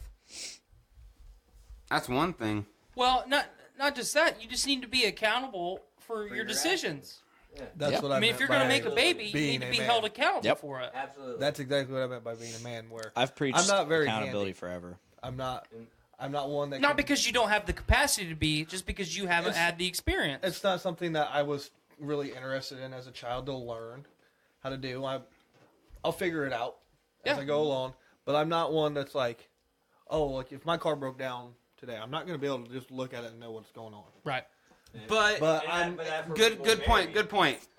To me, somebody is gonna sit there and not know what to do. Yep. I'm gonna sit there with my broken car on the highway, and I'm gonna say, "I gotta fucking deal with this," and you're gonna fucking deal with it. Yep. Some people are able to deal with it. Some people are not. How do you deal with it? I don't know. My car's broke down on the side of the road. I need to get my car off the road. What's the problem? My kid needs picked up from fucking school. I'm picking the kid up. I don't have the fucking formula for fixing the problem, but when there's a problem, you fix it. You fix it. And that is the defining thing. That is what makes that is what separates boys from men. That is what separates people that are going to make it from people that aren't. I'm not perfect. I'm not perfect. And you're as a dad, you're not perfect. Nope. You as a dad, you're not perfect. None of us are perfect, but we're fucking trying. And I have a suspended license, for instance, but I always figure out how to pick my kids up. I have my kids when I'm supposed to have them. I always make sure they get home the way they need to. It's a matter of taking the initiative to say, hey, I'm going to make sure my kids have what they need and they have the time that they need in taking care of the situation. If you can't take care of that situation, then you might as well step away. And I hate to say that, but realistically, as a father, if you can't go, oh, hey, this is what my kid needs. Or even as a mother, hey, this is what my kid needs. But you can't take care of that, then at that point you need to step away. And I don't care if you can't come to a fucking. You can't decide exactly what needs to be done, but you have to be able to fucking realize that someone does. And you have to be able to. If you're sitting there saying like, I don't know what to fucking do, then you got to listen to someone that does know what the fuck they're gonna do. Yeah, exactly. You got to. I mean, I have a similar situation where I was asked to give up something that I will never give up in my life, and that's custodial rights. I will never do that. I understand where she's coming from, but at the same time, well, if that's the case, then you need to send him this way because Isn't that fucking wild? Isn't that wild that when a child is young, you can argue in court about the ability to ever fucking see that kid again? I won't get into details, but I've got a family member dealing with a custody thing right now, and it's like, it's really fucking hard to determine, you know, legally who's best to do the fucking thing. Like, again, love you, Jess. She might not be happy about this at all. Like, we've had our moments, and we've had moments where it's like, am I gonna move out? Are we not gonna live together? But it's never got to the point where we're talking about arguing over custody. Right. We're not arguing over custody. This is our fucking boy. This is his fucking life. And if we need to teach him the mom and dad together ain't a thing. Mom and dad are together is a thing. It is what it is, but there's never ever been a fucking argument about like, you're gonna pay me so much fucking money in child support. Exactly. That's never ever been a fucking thing because and it might not be the case with other old ladies, but Jess never in her life will ever have to worry about me dipping or me not doing my part. Yeah. That dude is half my fucking life. I'm never letting him go. I'm gonna pay for every fucking thing he ever does. I'm gonna make sure that he's got every fucking meal he ever needs. I'm never fucking giving up on that shit. And there are people that are like, wait a minute. I can just say I'm not the dad and I can get out of this? Right. Fuck you, motherfucker. What are you talking about? How the fuck are you gonna have a kid and act like they're not part of your life? Absolutely. Yeah. We're real. We're so deep in this. We are. I got the episode title for this one. Let's get out of it. Can we get out? Let's get out. Here we go. Hold on. Episode title. The shit Daddy got Daycare. deep. Daddy Daycare. Daddy Daycare. All right. The Daddy Nick? Daycare deepness. You finally get to open your Christmas present. Oh my God! I've had it for like 3 weeks. Oh, it finally came in. It finally came in. I had to order it twice. I wondered why you never said it showed up. Savage, fucking hell yes in here for this. It got sent to my old Abbey Lane address, and they wouldn't answer the door. I don't know. You got your keys? Here. I got mine. I don't have keys, but I have knives, but they're in your car. Push the button. Sorry, bro. Pull it open. Now slide it up. He's opening the gift.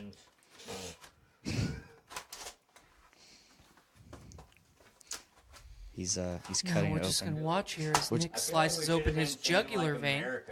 Fuck yeah. Come and save the motherfucking day. Black button. You did it. I'm a man. Man! Oh! Now you're a man! Can I get a hallelujah? Hallelujah! Can I get an amen? Amen!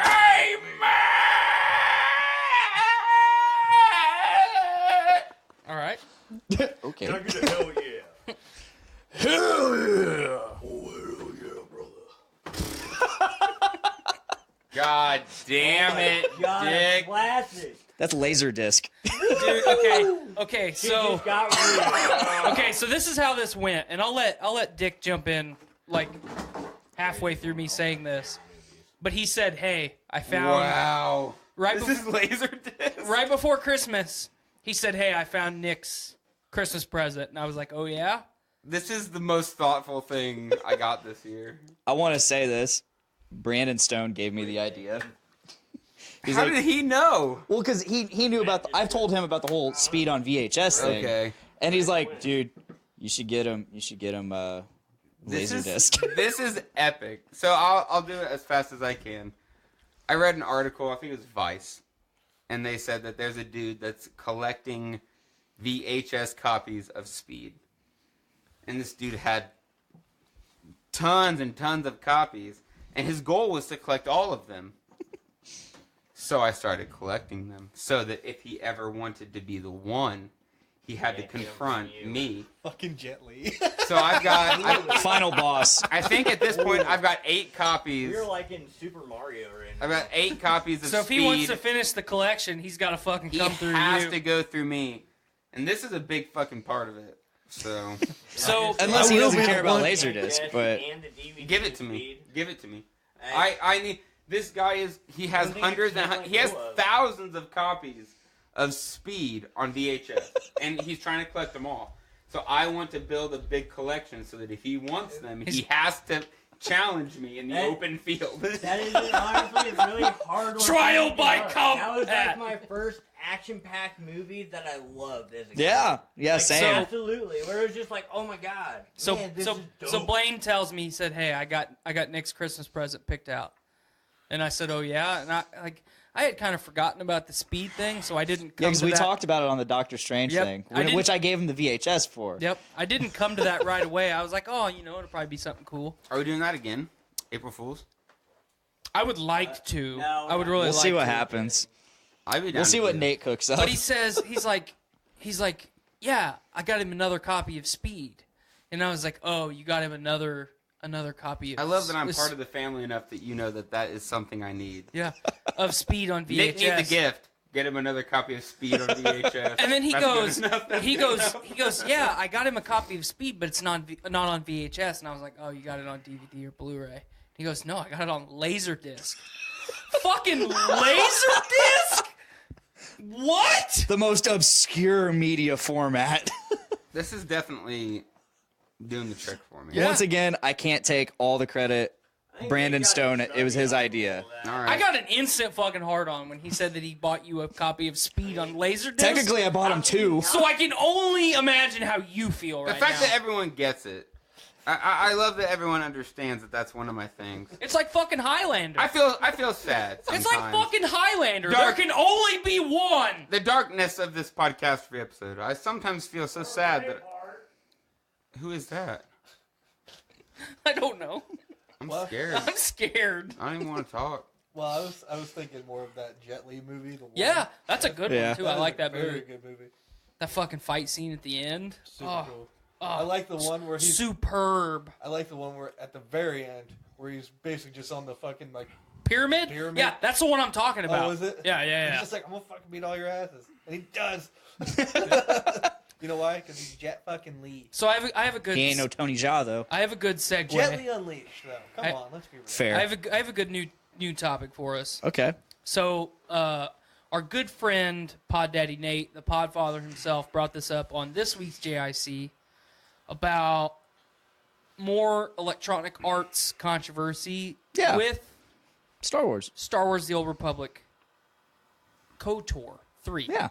Okay. They're gonna have to sell it off eventually. Okay, I just so think Disney's gonna cut okay, EA so out. this is the first question that I wanna Fuck EA. I want to answer. I want to answer so bad. Okay. Can you ask? I'm gonna ask. I'm gonna get there. It's gonna be huge. Okay. If you are Disney, do you let EA continue to run your franchise into the ground, pretty much with them not even putting forth material? No. Or do you fucking rip it from their hands and ruin that studio today? Fuck that studio. Give it to the person who is going to do what they need to do. The thing that's been going through my mind for years is, and it sounds fucking crazy, and you can laugh if you want. Can you imagine a Bethesda Star Wars? We need. I don't want to now. We don't need it. I don't want to now. We don't need to talk about it. We don't need to talk about it. We need to. EA has a way worse track record than fucking Bethesda does. And what I'm talking about is taking an Obsidian or... Did I get that right? Oblivion. Oblivion. Yeah. I'm talking about taking an Oblivion or a Skyrim and doing it Star Wars. I think you can do it. I think that you can do it, and you just need to give it to the right people, and EA is blowing it. So here's the right people. You as Disney, you say, Mr. EA, bye. We are taking back our property. We own this. Your deal that we signed with you is now null and void. We're going to pay you this sum of money because we are breaching the contract. Go your separate ways. But we're also going to buy BioWare. That's where my head was at. We are going to buy BioWare. I think that you need to understand that Skyrim was one of the best-selling games ever. Right. Period. Games I was turned off of. It did what it needed to do to turn people that were into the different genres. Because Skyrim, I never played Elder Scrolls. It did a good job of bringing the Final Fantasy people in with the KOTOR people. It did a good job of making a lot of different people interested. The only issue... And Star Wars is infinite. They're blowing it. The only issue is that Bethesda, ZeniMax company, does not have the ability or the talent to tell stories in the way that BioWare does. They don't. Sell it to someone that knows how to tell the story. That's what I'm saying. So sell it to someone that knows how to tell the story. So in one fell swoop, you say, EA... Lucas doesn't have any fucking idea what he's talking about. EA, we're taking this back from you. Here's your money. We're also going to offer you money for BioWare. You buy BioWare. You partner with Microsoft, who should have bought BioWare to begin with before EA fucking grabbed their hands around it. It's so dark. It's so dark because we're in the age where people are constantly fucking selling stuff. We need... So Disney owns BioWare. So they have... What is the best... What are the best... This is my... What is... This is my fucking Eden. This is my utopia right here. Disney owns BioWare. They contract Microsoft to be the controlling... Microsoft would be the publisher. Microsoft would be the publisher. BioWare is the studio. Yep. So Microsoft puts forth the capital to produce this material. They're great. But no, they're and then Disney controls everything else. It's perfect. It's a win-win. There is no lose. Nate Phillips. You have to come to terms with when Skyrim came out. I've never played Elder Scrolls. I never played Elder Scrolls until Skyrim, and I got it, and I was in. I said, "This is what I've wanted. I'm a Final Fantasy guy. This is what I want." Bethesda's got it. I played some Fallout games. It's what I want. Bethesda needs to decide where they're gonna fall. If I could get a Bethesda Star Wars, bet. If I could get a Bethesda Lord of the Rings, bet. Bethesda Game of Thrones. Well, there's been talk Bethesda of that. Is it. So Bethesda is it. Bethesda is the number one company in terms of games that are fucking getting... Matt, you're shaking your head. Everyone jokes. Unless you're talking about Fallout 76. Everyone's joking. And they flop. But I think that the thing that... This is what I want. Matt, please look at me. So the thing with Skyrim that I heard a lot of complaints about was the fact that it was very user-friendly. And I understand that, where I would want a more interactive game. But I understand when people said Skyrim was more interactive, that it opened a lot of new players, including myself, up to the lore. I want them to be able to continue the lore in Skyrim, and so while they're doing that, because they're working on Elder Scrolls and Fallout. Those are their big things. Yeah. And Star Wars is with EA, and they're flopping. I would love it. I would love it if a company that just as Skyrim, and the jokes are infinite about them making Skyrim again and again and again. I think if they were able to take a Skyrim model to something like Star Wars or something like Game of Thrones, that they could really get headway with it. And I understand that the licensing issues on that are huge. But I'm in the gameplay of, I just told you, I don't play a lot of games. Yeah. I only play a game or two a year. And the games that make it need to bang. They need to fucking slam. And I perfect example. Let this guy. Fuck yeah. I really want to hear what he has to So say. I would agree with BioWare, and the reason why I would agree with BioWare is for the simple Mass Effect trilogy. Well, not just that, but KOTOR, they did it first, Well, and they So did it right. BioWare did KOTOR. And KOTOR was awesome. Dragon Age. And Dragon Age, yeah. Dragon Age was good. I like Did they do Jade Empire? Yes. Yeah, Jade. So BioWare. I would BioWare. agree with BioWare, but then if you wanted, like, let's say you want story. A story. I want Like, a good if- gameplay and I want a good If story. let's KOTOR. let's say if you don't want, Gameplay was shit, but story was fantastic. Story was amazing. let's say it's not open world. Okay. Why not a studio like Santa Monica? Totally. Sony Santa Monica. God of War? Fantastic. God of War 4. God of War. I've not played a lot of the God of Wars. Santa Monica's all God of War. Yeah. What I really like is the way that Square Enix, Bethesda. I like the way that they've set up the way that they're doing things. I just look at Bethesda lately, and you could say the same about BioWare. But Well, Bethesda BioWare lately- is under the shackle VA, though, so it's Yeah. not apples to apples. Yeah. Are we agreeing that Bethesda sucks? I don't No. think Bethesda sucks.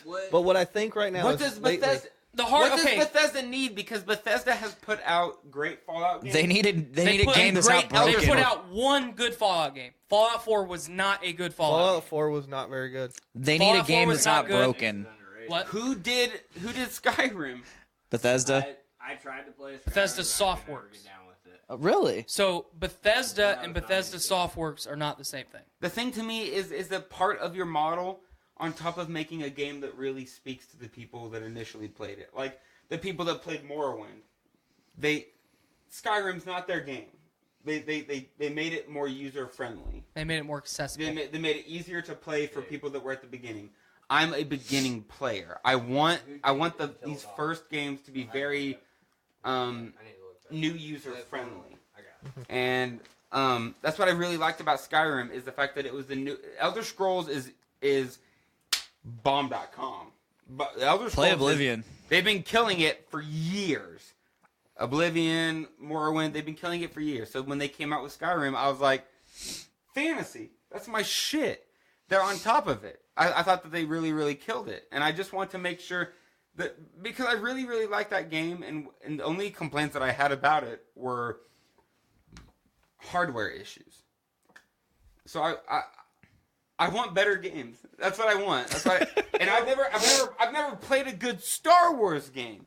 So I want a big company to put out. I like Force Unleashed, the first one. The first Force Unleashed was the last good one. What really turned me on more to a Star Wars game, and this might sound kind of cheesy, but the guys that made Until Dawn were based off the butterfly effect. It's kind of the same thing in an instant, not exactly, but I want something that's going to challenge me to say, hey, are you going to go Sith or are you going to go Jedi? How are you going to roll this out? How are you going to partake within this game? I mean, to me, putting something in that to effect to a Star Wars game, that would make more sense in my eyes. You know, seeing the original Star Wars. I haven't seen all the new ones. I will say that. But at the same time, it's like, hey, man, if this is it, like, look at it like this. Luke Skywalker, he had to make a decision. That's KOTOR, man. Had to make the decision. It's one of those deals where it's like, man, you need to. I feel like if Star Wars were to incorporate, like the butterfly effect, like Until Dawn, a situation of, hey, if you do this, you're going to go towards this path. If you do this, you're going to go towards this path. If you do this, you're kind of in the middle of both. And I feel like that would make a killer game. Rocksteady would be a good one too. Rocksteady wouldn't be a bad one. Nate Phillips says Yeah. Insomniac. Pod Daddy wouldn't be a says bad one either. Insomniac. No, that wouldn't be bad. So here's part of the reason Bethesda would not be a good one. Just hear me out. I'm not feeling Bethesda. Bethesda wouldn't be a good one for Star Wars because they are creating their own sci-fi IP in the Fallout. No, it's Star something. I've not heard of it. I can't remember what it's called. Star Citizen? No. Hold on. Starfield? Starfield. That's it. Yep, Starfield. They are creating their own sci-fi IP. So they're going to do their own thing. Let fucking BioWare take control of Star Wars again. They can tell the story. They can put forth the gameplay. They can do it. Here's the problem with BioWare now, though. They're going to be constantly going with Anthem. Anthem's not going to last the same way Destiny hasn't lasted. Honestly, That I'm not even too sure. The people who made Horizon would be a good situation to make. Yeah, but it's such a small studio. It is, but I mean, look at it like this though. In the last, What about the people that made Warframe? Years, the small studios have came up with bigger ideas than what a lot of the I don't bigger think they have. studios They don't have a seasoned enough team. No, they don't. The people that made Warframe? Yeah. The people that made Horizon. They've put forth a free to play game that has the same content for fucking 7 years. It doesn't have the same content though. They release free updates constantly, and that player base has grown since launch. But it's a multiplayer game. It's really not though. But I mean, it really is. There's there's PvP involved, but it's not really touched. They focus on PvE aspects pretty much. So are the people from Warframe going to put forth the same caliber of story that somebody from BioWare is? No. You can't argue otherwise. I'm not saying that because they're not. They're not going to. Here's the thing, though. BioWare, like Bethesda lately, have not been putting out very good products. Because of who? We don't know. Because of EA. We haven't. They have outright said this is because of EA. Bungie says the exact same thing about Activision. Is because it true? it's the EA and Activision are the same thing. I understand this. It is the overlord holding all the capital. Hear me out. Just 1 second. Just let me talk. Does Activision make the development choices? He needs to be told that sometimes. What? Say that again. So does Activision make gameplay development choices? Yes. They don't. Yes, they put forth the timetable. I work with a guy that worked at Activision. They do not. You have this much time to get this much done. You either do or you don't. Yeah, you have a timeline. You have a timeline. Who puts forth that timeline? All right. Well, you mentioned Destiny. Big Destiny player right here. Why did they take away many of the aspects from Destiny 1 that didn't translate to Destiny 2? To make it more accessible for new players. Whose decision was that? Activision's. It was Bungie's. When Activision and Bungie split, everybody was like, oh, now Bungie can finally do what they did. You know, Bungie also said the same thing. They were happy about it when they split from Microsoft. Yeah. It's not the same. But Bungie and BioWare aren't apples to apples. It's not the same thing.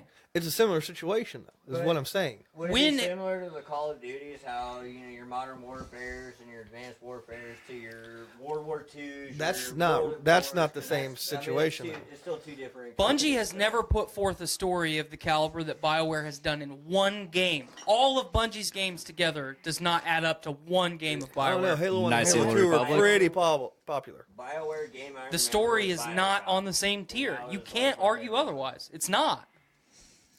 Transcended a generation. I mean, I don't really agree with that. Halo 2 multiplayer. I don't need any commentary from the peanut gallery, thank you. I'm just saying Halo 2 made the first-person shooter genre. Halo 1 made the first-person shooter genre. Halo 2 made the multiplayer. Popular. Well, Yeah, okay, no, GoldenEye you're made right. the first-person shooter genre. Thank you, Nick. You're right. You're absolutely right. But one could also Halo agree 2 Doom. Fuck me where? Doom. Nowhere. Oh. You were right. Quake. I said, can I get an amen? Oh, I was like, I heard fuck Doom. you, Nick. I was like, fuck me. No, I said, fuck yeah, Nick. Fuck yeah. There it is. I'm just. There it is. I agree with BioWare. I agree with BioWare over Bethesda, but do I think that they can give you the greatest gameplay experience? No. Why did Mass Effect Andromeda fail? Mass Effect Andromeda failed because of overhaul. Any of this? Because of EA. Because of two reasons. EA pushed forth the procedurally generated worlds, which there is no studio alive other than the ones that did No Man's Sky, and that's still a failure. Even though they made it better, it's still a failure. Yeah, it's still a failure. Because there is not a studio out there right now that can do that successfully. And they pushed the Frostbite engine on BioWare. BioWare struggled with that engine during Inquisition. Mm-hmm. They expressed their concerns because of how difficult it is to work with during Inquisition. EA ignored them. Said, you're going to do this our way, or you're not going to do it. The thing that we need to come to terms Andromeda with is the fact that not a single fucking person who has any control over anything in America has even the slightest fucking touch on the pulse that is what the American consumer wants. Period. Can I get Period. America? Can we throw America in there somewhere? Period. America. We're arguing about it and we're joking about it, but if I said flat out right now, Bethesda just got the rights to Star Wars, everybody, y'all be like, yes. I think despite all the bullshit. Like, Just because it's away from EA, though. If they were doing, honestly, yes, EA sucks. But the point is that when I say Bethesda rules, this is how they would rule. You'd be like, yeah, fine.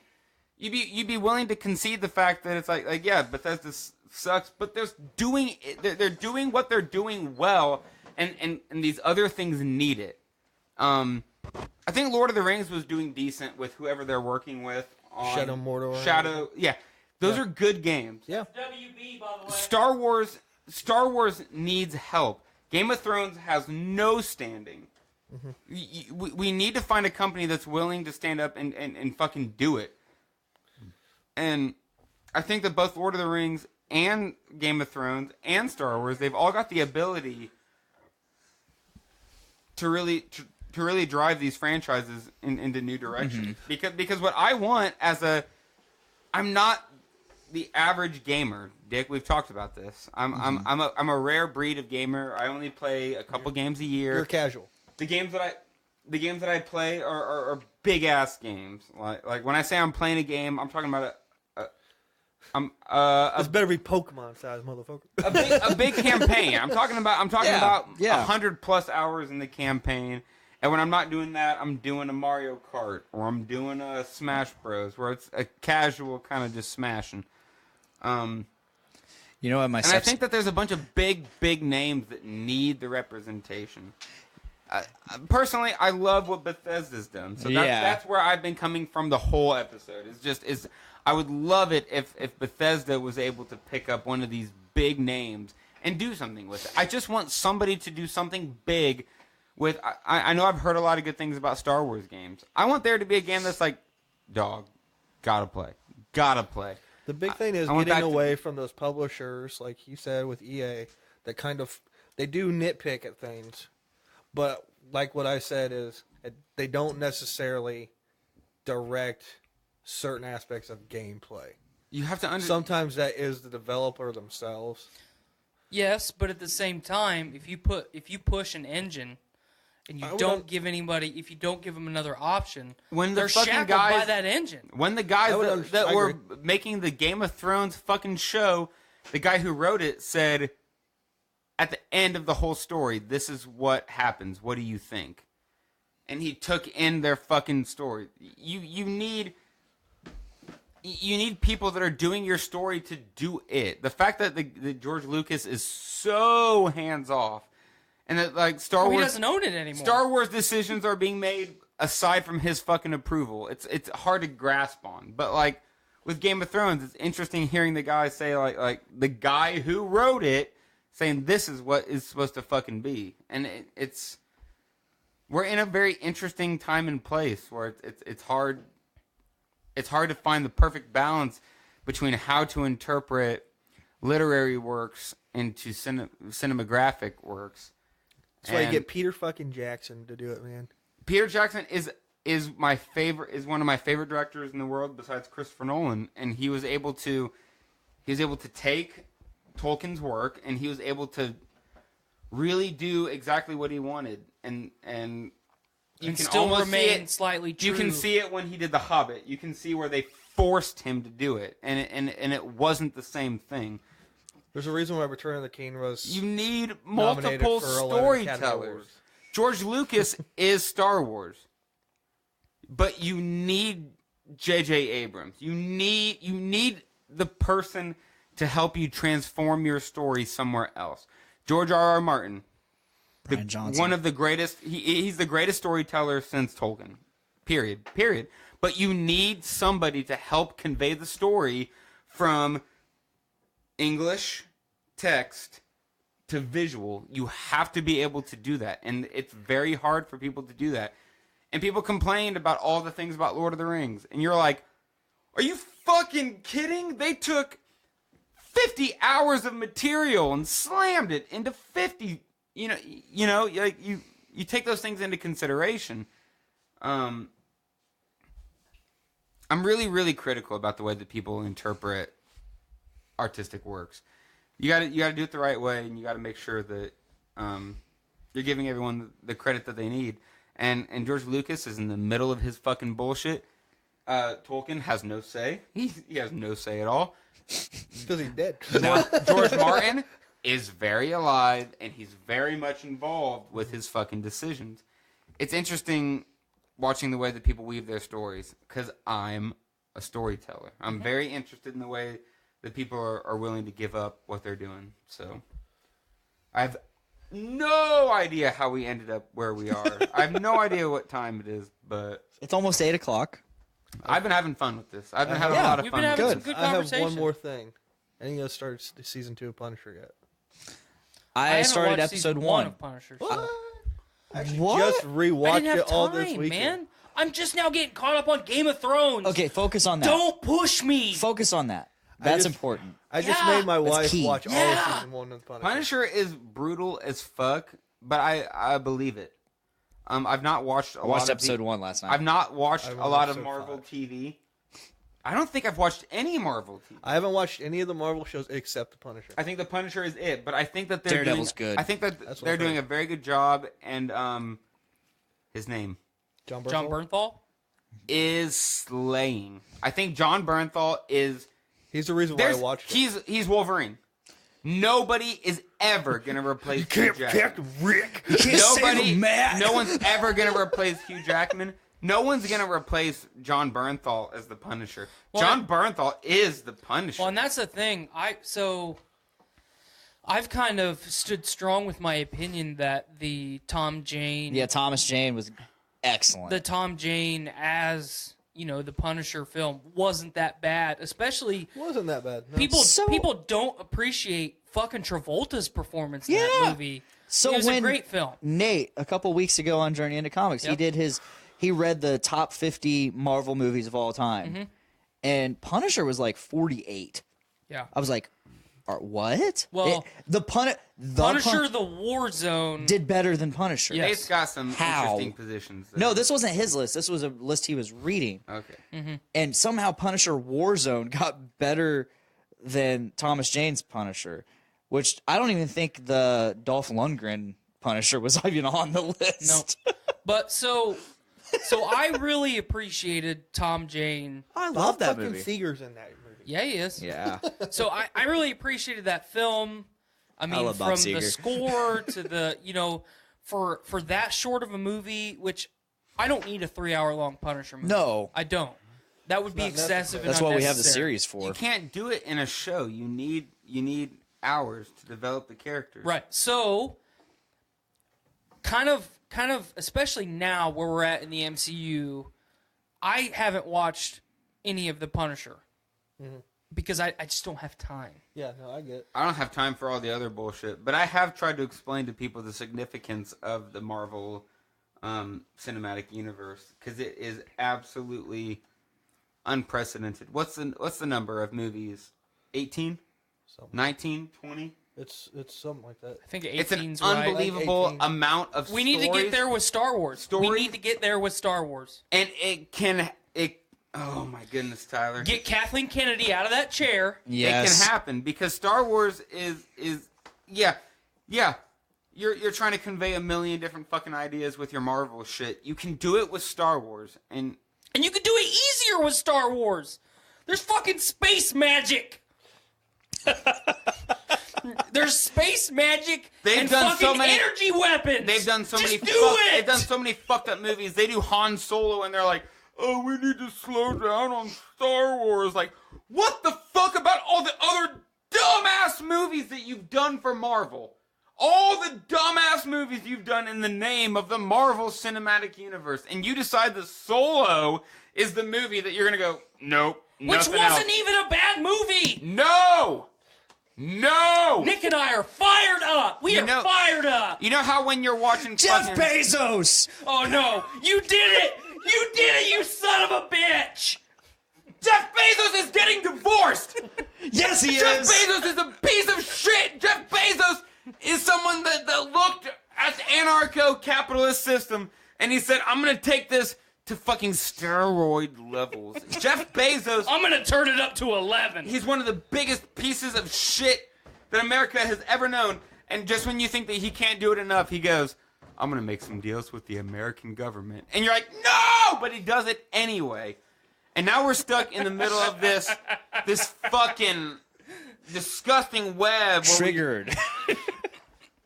Jeff Bezos is taking over the fucking world, dog. That's all I got. Jeff Bezos and Disney. He lost half his fortune. Jeff Bezos buys Disney. He lost half his fortune to divorce, and he is still one of the richest men in the world. He is the richest man in the world. I paid him yesterday when I ordered some stuff off of Amazon. Don't buy off of Amazon. I'm buying from Walmart. So I buy almost exclusively off Amazon. But yeah, anyway, Punisher. Nick is broken temporarily. I'm going on episode 5. I started it last night. Season 2 good? Season 2 so far is really good. You have Jigsaw and Pilgrim are the villains. Okay. I remember you were one of the first people I actually got to talk to about Punisher on this show. Yeah, dude, because I heard it was really good, so I was like, it looks good. I like John Bernthal. I'm going to give it a shot. So I watched it, and I watched it all in one night because I was, like, addicted to it. I didn't go to sleep that night. That's me with Game of Thrones. And that was how I was with Breaking Bad the final season. I just wanted to finish it. I know we've talked about that, but But anyway. I hate we know. You hate Mr. Cranston. Well, no. I want to put kind of put it in perspective. I hate Bryan Cranston as much as Nick hates Jeff Bezos. No. I do. Sorry. Nope. I do. No. Yep. No. I haven't finished season 2. I love it. It is a great show. I watched season 1 and 2. I haven't finished season 2. I stopped watching. Oh man. I can't remember why I stopped watching. So The Punisher. I can't do it. But yeah, The Punisher, fantastic so far. Story-wise, it started off very calm, and it was different than season 1, especially the way season 1 ended. Mm-hmm. And then you go to No spoilers, please. I'm not going to give you a spoiler. And then you go to season 2, and it's very calm, different setting, and you're like, this is actually kind of nice. I like this. And then it just ramps up immediately, and it Absolutely. it's just great. Do you think we ever see? Like 100% after the second season. Do you think we ever see, like, so as far as Iron Fist, Luke Cage, Jessica Jones, The Defenders, which was fucking garbage. See, I haven't watched any of those. I've literally only watched The Punisher. I watched a little bit of Jessica Jones and I watched a little bit of Luke Cage, but I've only watched Daredevil in entirety. So Daredevil was a good one.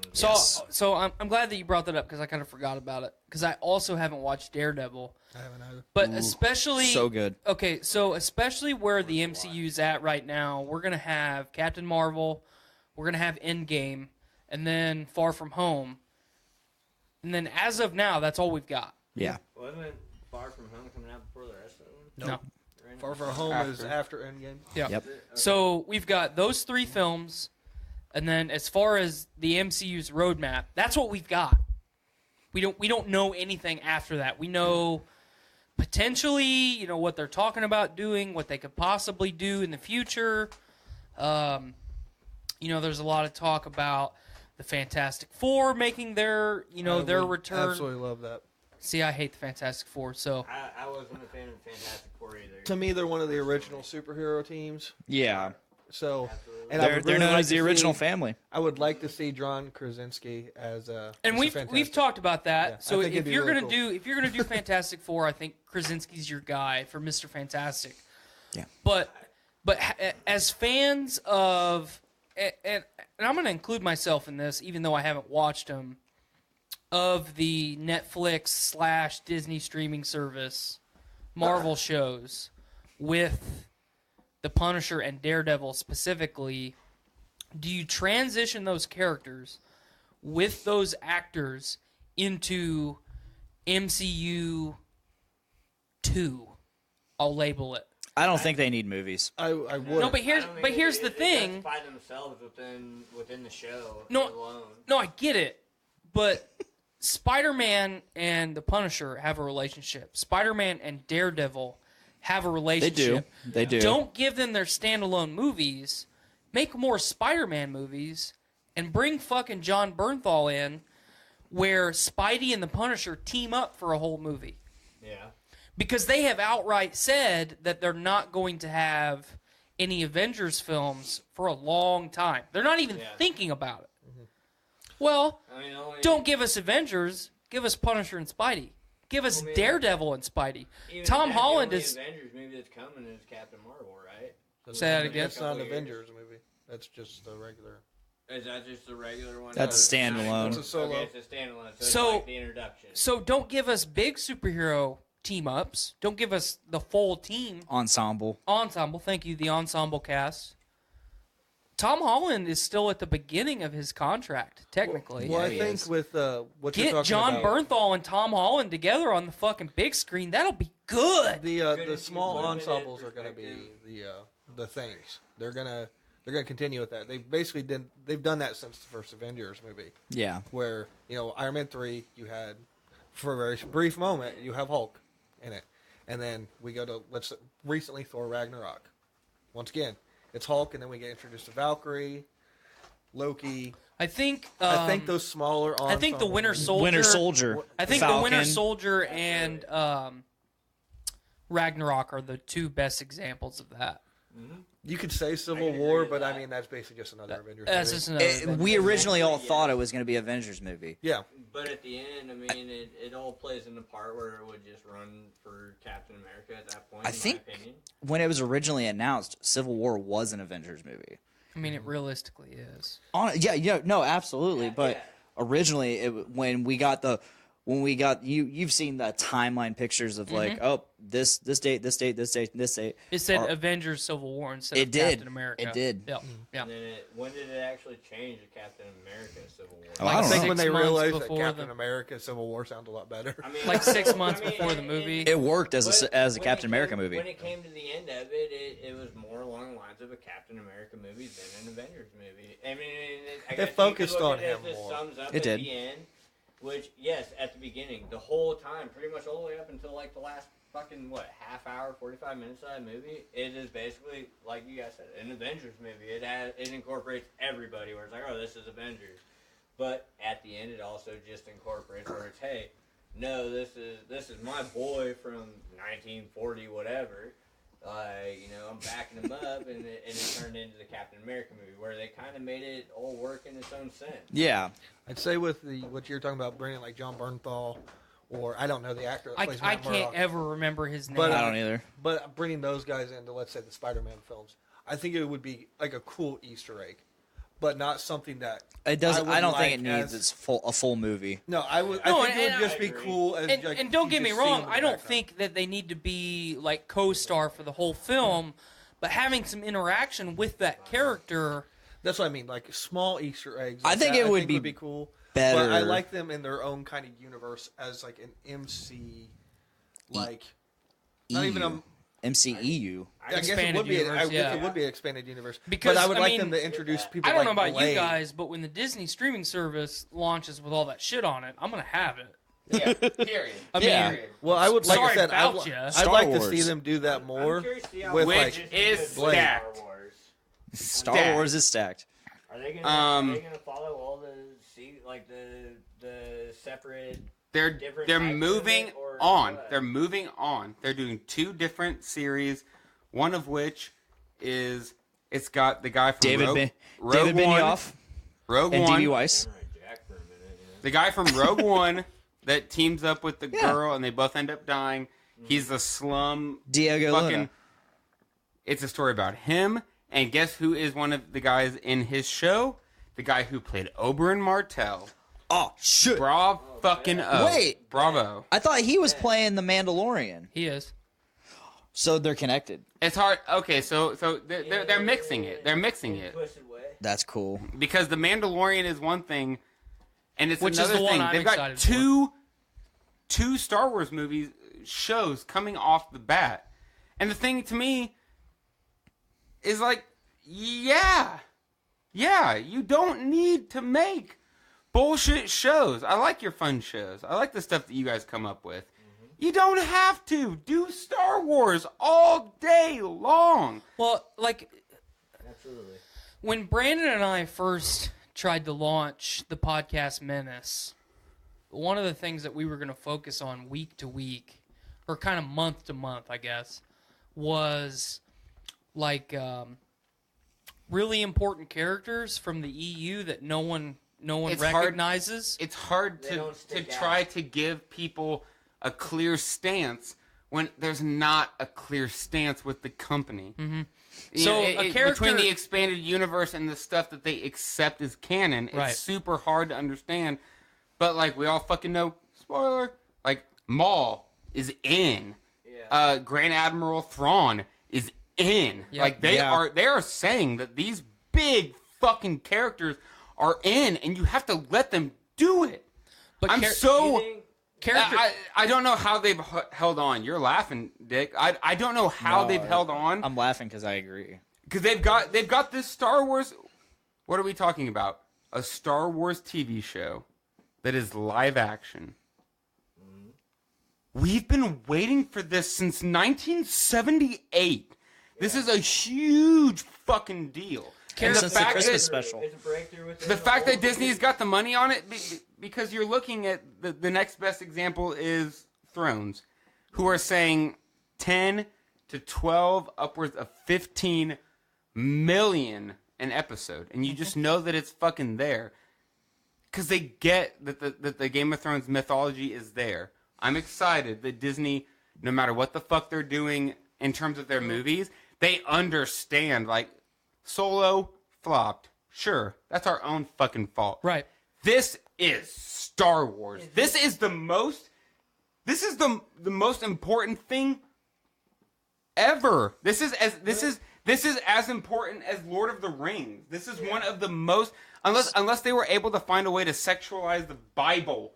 The fact that they're doing Star Wars, Mary Magdalene, is a very, very, very fucking big deal, and they have the ability to have a cultural impact, and it's up to them whether or not they decide to do it. Star Wars is the kiss of cinema. Except good. Except good, yeah. There was no way that you watch the biographies, which I have, and they didn't expect it to do it. It's a story. I'm a storyteller. Yeah. And I'm not writing stories for fucking Hollywood. But when you know that you've got a story and they had something with Star Wars, the fact that they're able, what are we talking? 78, 76, 77 is when the first one came out. 0. Yeah. We're talking 4 fucking decades ago, and we're still able to make this story do something. And you're still able to combine it all. Well, and what I was going to bring up. But you're talking about taking Lord of the Rings, which is a book, and breaking it down. You're talking about taking Star Trek, breaking it down. You're talking about Star Wars, breaking it down. Throw Flash Gordon in there too, because that's what inspired Star Wars. The way that you break the Bible down. Sorry, when you break the Bible down, you're taking stories and you're deciding what you're gonna fucking take from them. Mm-hmm. And every story ever is based off of a groundwork of morality. Every fucking story. So the fact that the Bible is very interesting. If you take the right stories, the Bible is super fucking interesting. It's a matter of reading. But you Star Trek it, you Star Wars it, you Game of Thrones it, you're able to make it way more fucking interesting for people. And the only thing that matters in fucking the Bible stories or Christianity, fucking Catholicism, you're trying to convey a state of mind. You're trying to convey a way that you need to fucking look at the world.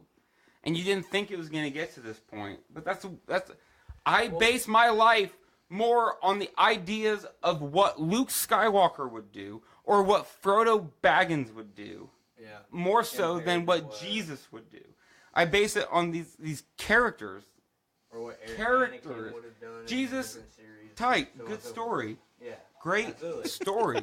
But the reason that we made those stories was to get people to think a certain way.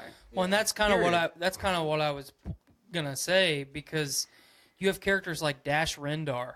How many of us fucking played Shadows of the Empire when we were a kid? I mean, we lived and died by that fucking game. Just in that game alone, not the expanded universe material. Just in that game alone, the stories set the way the that stories you look at that the you world. can branch off with his interaction with Han Solo and Boba Fett. All these iconic fucking characters. Like, he's a guy that you could make a fucking show about. He's a guy who could be a character in a show that you are fucking pushing down everybody's throats, and everyone is willing to fucking eat it up. We may never give George Lucas the credits. Oh, I do. Yeah. Did he come up with a great story? Absolutely. Sure, but you have to give the people the credit that put it where it needs to be. Everybody says they hate the prequels. Everyone says they hate the prequels. But Not me. The thing I point to is episode 1. Where's the dark side? Dark side don't fucking exist. That shit's gone. At the end of the movie, We fuck the dark side. You and I are kicking ass. And at the end of the fucking thing, doors open, and a dude is there, lightsaber, double size, and you go, Darth Maul. Holy fucking shit. I didn't know there could be two sides of it. This isn't, and Dick, have we talked about this? Drunkastrophe 2. This is one of my biggest points, is that moment of standing there, no matter what you think about anybody. The moment that like Obi-Wan and Qui-Gon are standing there looking at Darth Maul, and he's just, you go, this is it. When did evil exist? Thousands of years ago. That is evil. We are facing an unspeakable fucking terror. That is writing that you can't... Is Jar Jar bad? Yes. Is there bad writing? Yes. But you were able to take Darth... Who's Darth Maul? He is a dude that doesn't fucking talk. He don't look like a human. He's got a sword that don't look like no one fucking else. This is the essence of evil. This is the essence of evil. So that fight represented something that you couldn't fucking fathom. Then you throw the doors to a whole new Fuck level. George Then you Lucas. throw in Duel of the Fates on top of that, and I'm fucking hard Yeah. on One that. of the greatest fucking songs. Can I just ask though, like, with One of the all greatest pieces of music ever written. I will go forever if you don't talk. No, go ahead. Finish what you're saying. So that fucking that moment where they have fought the whole movie, acting like we're trying to fight against the idea of evil. Mm-hmm. Darth Maul is real. The and he idea is strong. real. Here he is. And so so when they fucking are standing there, the door opens and Darth Maul's there, and he goes, and they go, Like Jesus this is the battle of good versus evil. Yeah, Darth Maul is absolutely. the ultimate enigma of evil. He's representing something that nobody has seen in thousands of fucking years. And what are Qui-Gon and Obi-Wan supposed to do? Nothing. They're facing the ultimate fucking evil. I love the idea. I love the idea of good being indestructible in the face of evil. I understand that it's not, but that's what makes Star Wars such a good story. Is that Qui-Gon and Obi-Wan were so strong that they were able to look up against unfathomable evil. Now, what could fucking evaporate in the corner there right now that you couldn't fucking think about comprehending? This dude he didn't look like them. He had a lightsaber that was blown off of both sides, and he was strong about it. All fucking red and black and menacing. Evil. Looking like he was evil looking incarnated. like the devil and shit. He was evil incarnated. But like, And I love that they were able to go through with that. When they went back though, okay, so we had 4, 5, and 6, and they went back and did 1, 2, and 3. Now with all those, there's such an expanding story on each side of it. So I mean, like, wouldn't that be something that they should have? I mean, in my opinion, I feel like they should have brought it into a series, almost like how they did with the Punisher, they did with the Flash, where they kind of introduced it a little bit more to kind of put the story. They were in the middle of doing something unprecedented. Yeah. Star Wars, them coming back for the prequels was unprecedented. That's what gave Marvel. Absolutely. That's what gave Marvel the okay to say that we're gonna do what we're gonna do. Yeah. I just feel like they should have kind of covered some of the backstory a little bit more. They were already doing it. So much. They were already doing it, but to a point. I'm not saying that what George Lucas did was the best, but what I'm saying is that George Lucas introduced an aspect of storytelling in the cinematic universe that was unprecedented. Well, not just that either. Special effects. No one ever thought between Lucas and Spielberg, they pioneered special effects. And we would never, not have what we have now without those two guys. 100%. They did. Nobody would have thought to do what they did if they hadn't. The only one that comes off immediately is the shark one, Jaws. And Jaws. Jurassic Park. They also.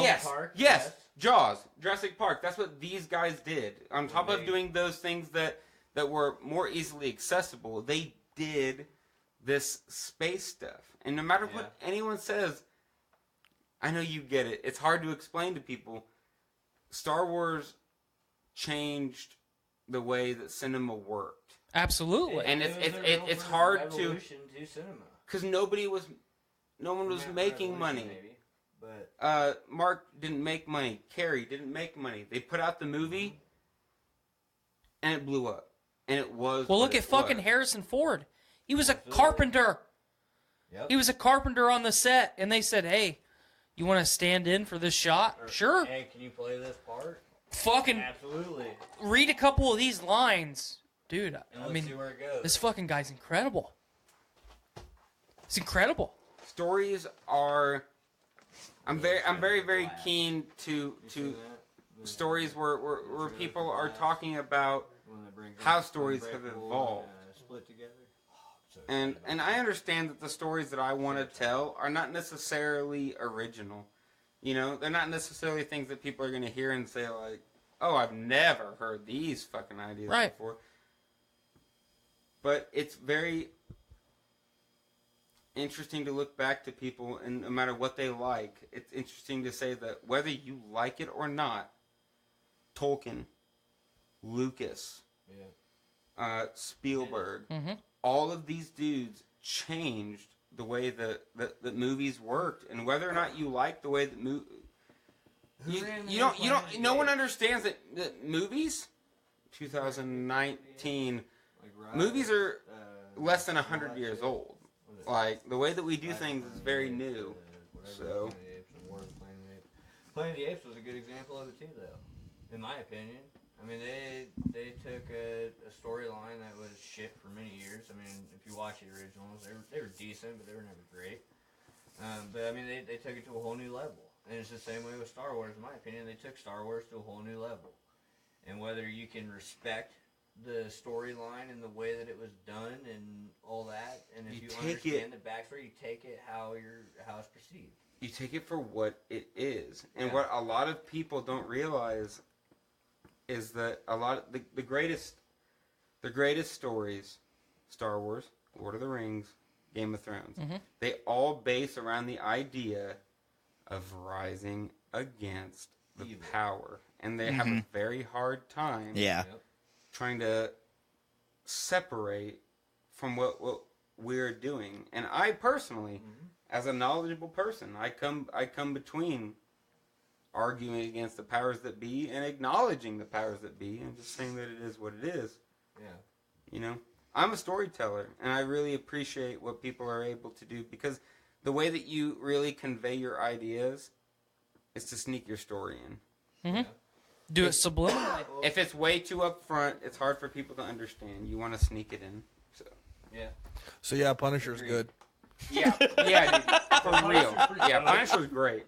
I'm only I think I'm 5 or 6 episodes in, but I'm really digging it. It's definitely worth the entire second season. watch. Second season. I watched the first, and I'm 6 episodes in on the second. I'm on episode 5 right now. It's good stuff. Yeah, it's good stuff. Superhero though. I think they need to bring Blade into the expanded universe. I think that would be a good one.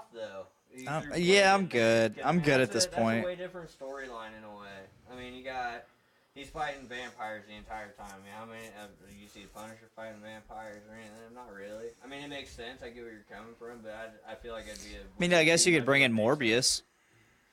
Yeah. True. You're gonna do that with Spidey, though. Yeah. I would just really like Blade. Did you hear about the Spidey thing that was in production for a while? against the 6 villains. Oh, the Sinister Six? Sinister Six. Yeah. They released. I heard that Marvel released promo to gauge reaction for Sinister Six. I don't know anyone that wouldn't have a fucking hard on for that. Sony with the Amazing Spider-Man. You have to get over the idea. Talking about it, my Chubb's gonna get more than just. You got to get over the idea that they've been just passing it back forever. And on what's the new Spidey? Far From Home. That looks.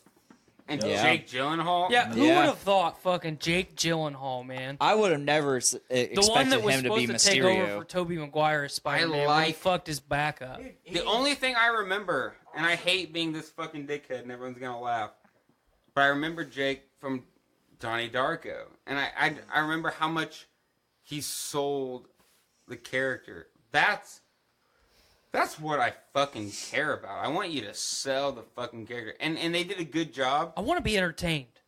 I love that he wasn't a focal point. He just popped in. He's like, one-liner, flex, and he's done.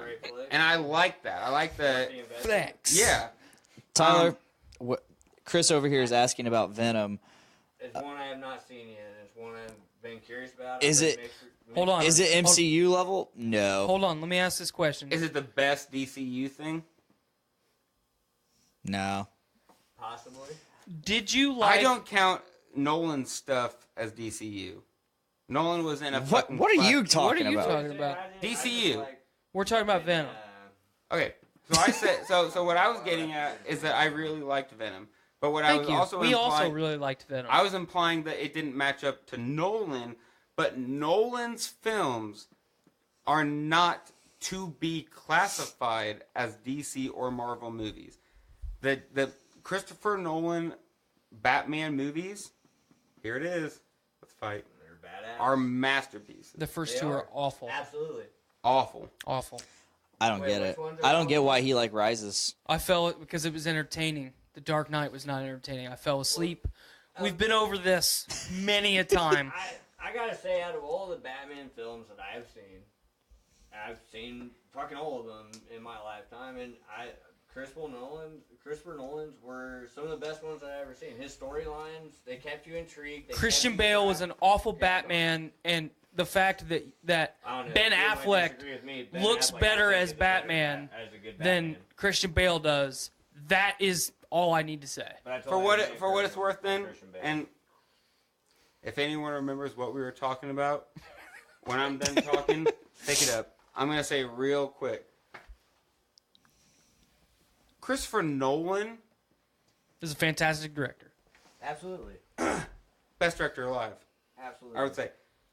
Whether or not you agree that his Batman movies are good, the way he did his movies was unlike anyone who's ever done a superhero movie. Yeah, totally. I would never argue that. And I give him the credit for taking Batman in a way that no one has ever taken before. Yeah. I totally agree with what you're saying. Word. I definitely like Ben Affleck as Batman. I think he's been the best Batman so far. He has that persona where he's just that socially awkward guy who might have a lot of money, but he's been through some dark times. Like he fits the Dark Knight. Of Bruce. He really the Dark Knight was one of the. I really liked the first Nolan Batman. I thought it was a good origin story. Yeah, I thought he hates origin stories. I hate bad origin stories. But it was a good origin story. I agree. The Dark Knight. I don't know if I'm ready to argue this. The Dark Knight was one of the movies that they did a very good job of taking Bruce's character forward, and it also took you from 0 to 100 on Two-Face and the Joker. I thought it did a very good job of character development and finishing it off. I would love to talk to you about that. I thought The Dark Knight was one of the best movies ever made. It was. So to answer your Venom question, and then I'll get to you in just a second. Did you like the animated Spider-Man series in the 90s? Yes. Okay, absolutely. then you Watched will. them all my life. If you gauge Venom only off of that cartoon, when you were a kid, you'll love Venom. Absolutely. If you compare it to the comics, to anything else, you will hate it. Okay. It's a very entertaining film. Okay. That makes sense to me. You're not comparing. You can't. To an extent, you can't compare what is being done to that which has been done before. I'm okay with a comparison to source. I'm okay with a reasonable comparison to the source material. So most of the people that hate Venom because it's not comic era Spider-Man. What got it to where I haven't watched Venom yet is the mixed reviews I've gotten from people. And I guess it's coming from the aspect of people Form your who own have opinion, followed ignore the everybody else. comics, Then you solve and that who have problem. followed the show and so on and so forth. You know, the different viewpoints that you can take. The thing from. you have to remember, And real quick, everyone's got a different opinion. oh yeah, Yeah. absolutely. Tyler Which- is an exceptionally smart person with really good opinions. I am a very smart person with good opinions, and we don't agree. Yeah. You have to form your own opinion and just decide. And I guess for where me, you're that's gonna one of fight those from. things is where I can listen to two different opinions and I can see both sides of it. To where it's like, well, fuck, man, I don't even know if Excellent. I want to watch this now. Was Venom the because best? It fucks me up. Was what it was does. Venom a great superhero movie? No. No, it was Was entertaining. it a 6 out of 10? Absolutely, I would all say day. six or 7 out of 10. Was it the best? No. If I had to rate top 5 superhero movies, maybe not. 5? But it was. Somebody described it as this looks like it was made in the 90s. Yeah, You're right. I have it. Yeah, And I love it. If this movie, Possibly. if Venom was made in the 90s, it would be fucking tight. Yeah, it'd And be I'll top go- 10. It'd be top 10. And the thing is that I want DC to do it. They will never. Period. They will never. So you have to just come to terms with How do you want to... what it is. I went into Venom going, it is what it is. yeah. Is it good? I don't know. I will fucking see. And it was what it was. I'm not that big of a fucking critic. And when you're talking about Marvel, 18 movies in, were they all great? No. No. They weren't all Iron Man fucking 1 great. was awful. But Thor 1 was unprecedented. awful. That is one of my most... Captain America movies were horrible. Here's a quick What? switch. That's one of my most fun like arguments, Superman is to me. describing to people When you look what at DC. Marvel did. Marvel took Captain America, Thor, Iron Man. Iron Man, The Hulk, fucking Guardians of the Galaxy. and You don't have enough they fingers. gave them their own story, and then found a way. It took a while. They did it intermittently, but with Infinity Wars, you've got 40 fucking A-list actors in the same movie. Nothing ever, period, Right. no matter what you say, has come close to the cinematic experience that was Marvel Infinity Wars. And nothing has been that many people in the same story all woven together. It's a beautiful fucking thing. It is an unbelievable achievement of art. I beg to differ. Batman and Robin was a pretty big. Oh, don't you I do honestly it. would agree. Jesus fuck, Matt. You Arnold- son of a bitch! You Arnold brought that up. Schwarzenegger, George Clooney, Uma Thurman. Let's So, be real, to everyone. get to the Dark Knight, I'll give you a okay? high five on I that. did not enjoy Batman Begins. I don't. Sure, it might be a halfway decent origin story. The movie was not entertaining. To me, it wasn't at all. Agreed to disagree. Christian Bale is awful. Awful. What fucking way do you play a billionaire who has no concept of reality? How do you play them? Ben I think Affleck does it pretty well. I don't Ben think Affleck I kinda don't nailed it. think that he did a better job than Nolan. I don't. Val Kilmer did it pretty well too. I was about to say I Val feel. Kilmer is the best fucking No. Batman there is. better dude. better than Ben Affleck. Anyway, you gotta let me finish before you argue. I know. So- badass Batman. So Just saying. issues that Batman is cold. issues that I had with The Dark Knight. One, it's too long. Movie's too long. It's too long and too slow. If it's gonna be that long, it's gotta be pepping all the time. It can't be that slow. I fell asleep, Nick. I'm one of the most easily entertained people on this earth, and I fell asleep. Love that. My favorite movies ever are Nolan. So besides these, Interstellar. Fantastic. Love that movie. But it was fantastic. I did fall asleep in the theater. Nolan. Just briefly. Tyler, this is it. This is where we're gonna get it.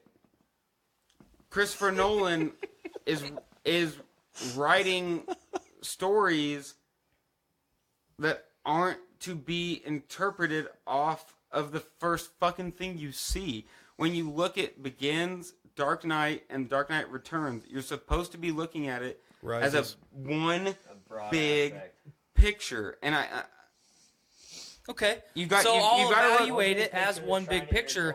The first two acts of that big picture were less than subpar. It's so interesting that I personally consider the first two amazing, and I thought the Returns. I thought Dark Knight Returns was where they dropped the ball. But I thought that, and there might be the one right movie that we can agree on, and I'll take anyone's opinion on this. I thought that for the most part, Nolan, with his 3 Batman, made 3 of the best superhero movies ever. Can you tell me a Marvel movie with a director that made a movie as intriguing? Because I fell for Batman Begins. I got the story. Dark Knight, The Dark Knight. I felt the story. And the third one, was there any one director for Marvel that did what Nolan did? Because Nolan wasn't writing DC movies. He was writing Batman. And he did better than everyone. Yeah. Is there a Marvel director that made movies that are undeniably pieces of art? You don't like Batman? Fine. Whatever. You don't like Christian Bale? Fine. But can you seriously deny the effort that Bale put into those movies? That's what I'm getting. I have a superhero movie that was better than The Dark Knight that came out the same year, and it's called The Watchmen. The Watchmen? Yeah. The Watchmen is so much better than The Dark Knight. Yeah, totally agree. And it was in the came out the same year, and it was in the same vein of Dark. Yeah. Like Marvel, but it matched the source material. Yes.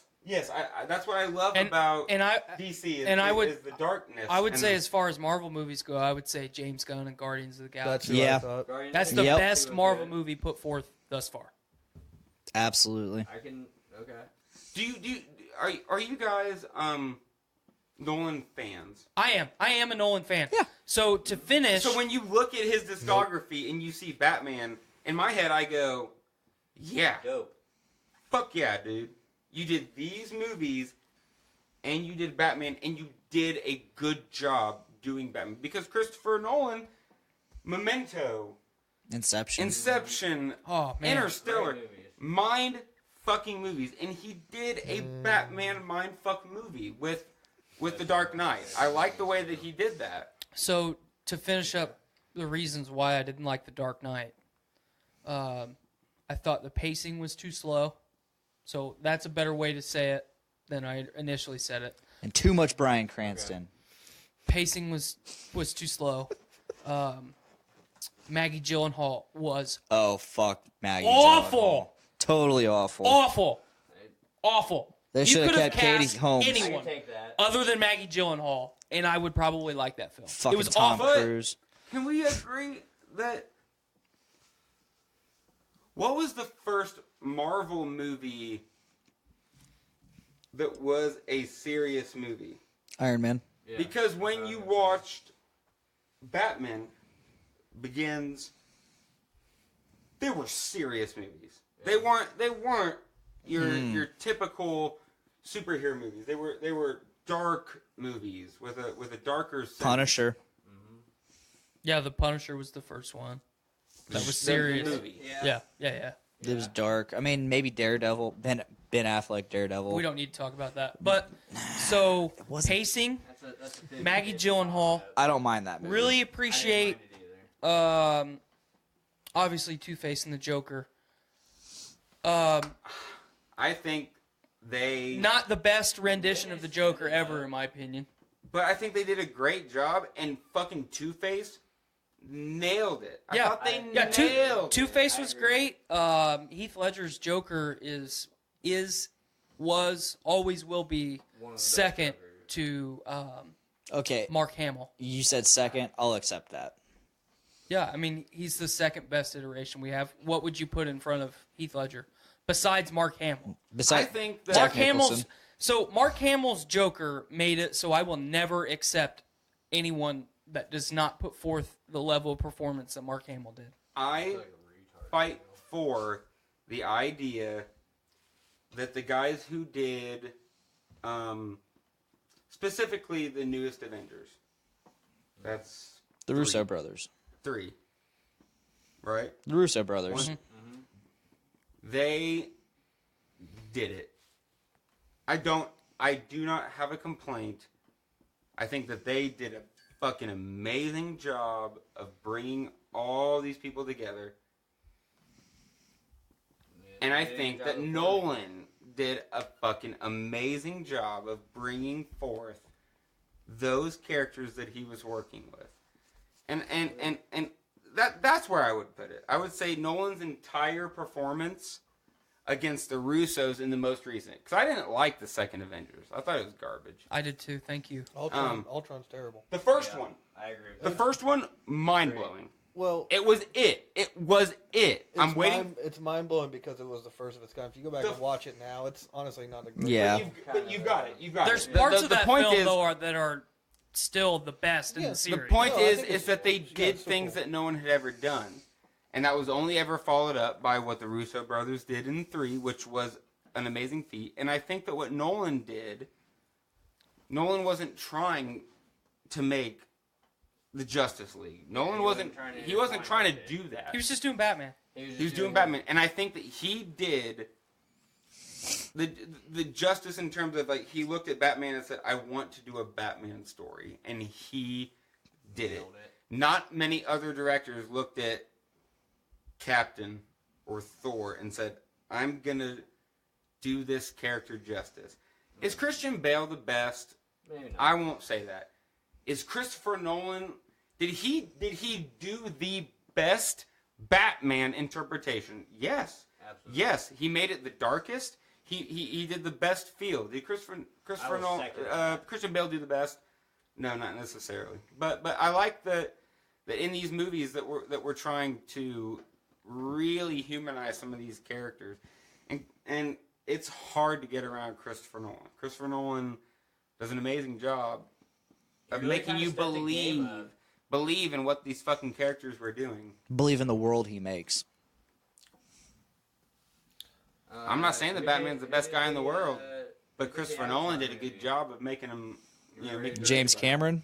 Yeah, I mean, shit, he took movies to a whole new level. I mean, he took that series is going to become something major, in my opinion. I mean, the next movie comes out next year. I'm so excited for it. I've been waiting 11 years for this. Titanic, bro. Yeah. That's all you gotta say. Exactly. Yeah. And it sounds fucking silly, but he rocked the world with something before that. It's like Terminator. Was it Terminator? Something like that. Terminator 2. Yeah. And then he did, and then Titanic, then fucking Avatar. Avatar was unreal. I mean, Avatar was a movie that level I never saw a preview for, and my friends were like, "Let's go watch it," and I watched it, and I fucking love it. And you fucking do those things, and one of the biggest accomplishments that you can ask for is to be able to transform people from the world they're living in into another world. And James Cameron's great at it. Chris Nolan's great at it. Fucking blah blah brothers. I've been talking way too long. There's definitely a lot of directors that can hit those certain types of movies. No, there's not. Well, there is only fucking. There's a handful. And a handful consists of 5 fingers, and there's only one handful of people that are doing it. Nolan's one of them. The Russo brothers have done several movies. You know, they're in there. Yeah. J.J. Abrams, he's in there. Like, there are these dudes that are fucking doing it, and they're shaping the way that we look at movies. And I'm critical. I love movies. I'm critical of movies, but I'm ready for whatever gets thrown out at me. Yeah. Tarantino. I feel like He's doing Star Trek right now. Quentin Tarantino's doing Star Trek? Mm-hmm. Yep. Interesting. Really? Interesting. Man, I'm so far behind on all of this shit. I didn't even know that. I don't think I knew that. Yeah. I mean, it's true though. I mean, all these different directors have taken certain plots and certain characters and so on and so forth, and they've made it something way more than what it was ever made out to be. Yeah. I can agree with Nick on the Batmans. I loved all of those Batmans. I did.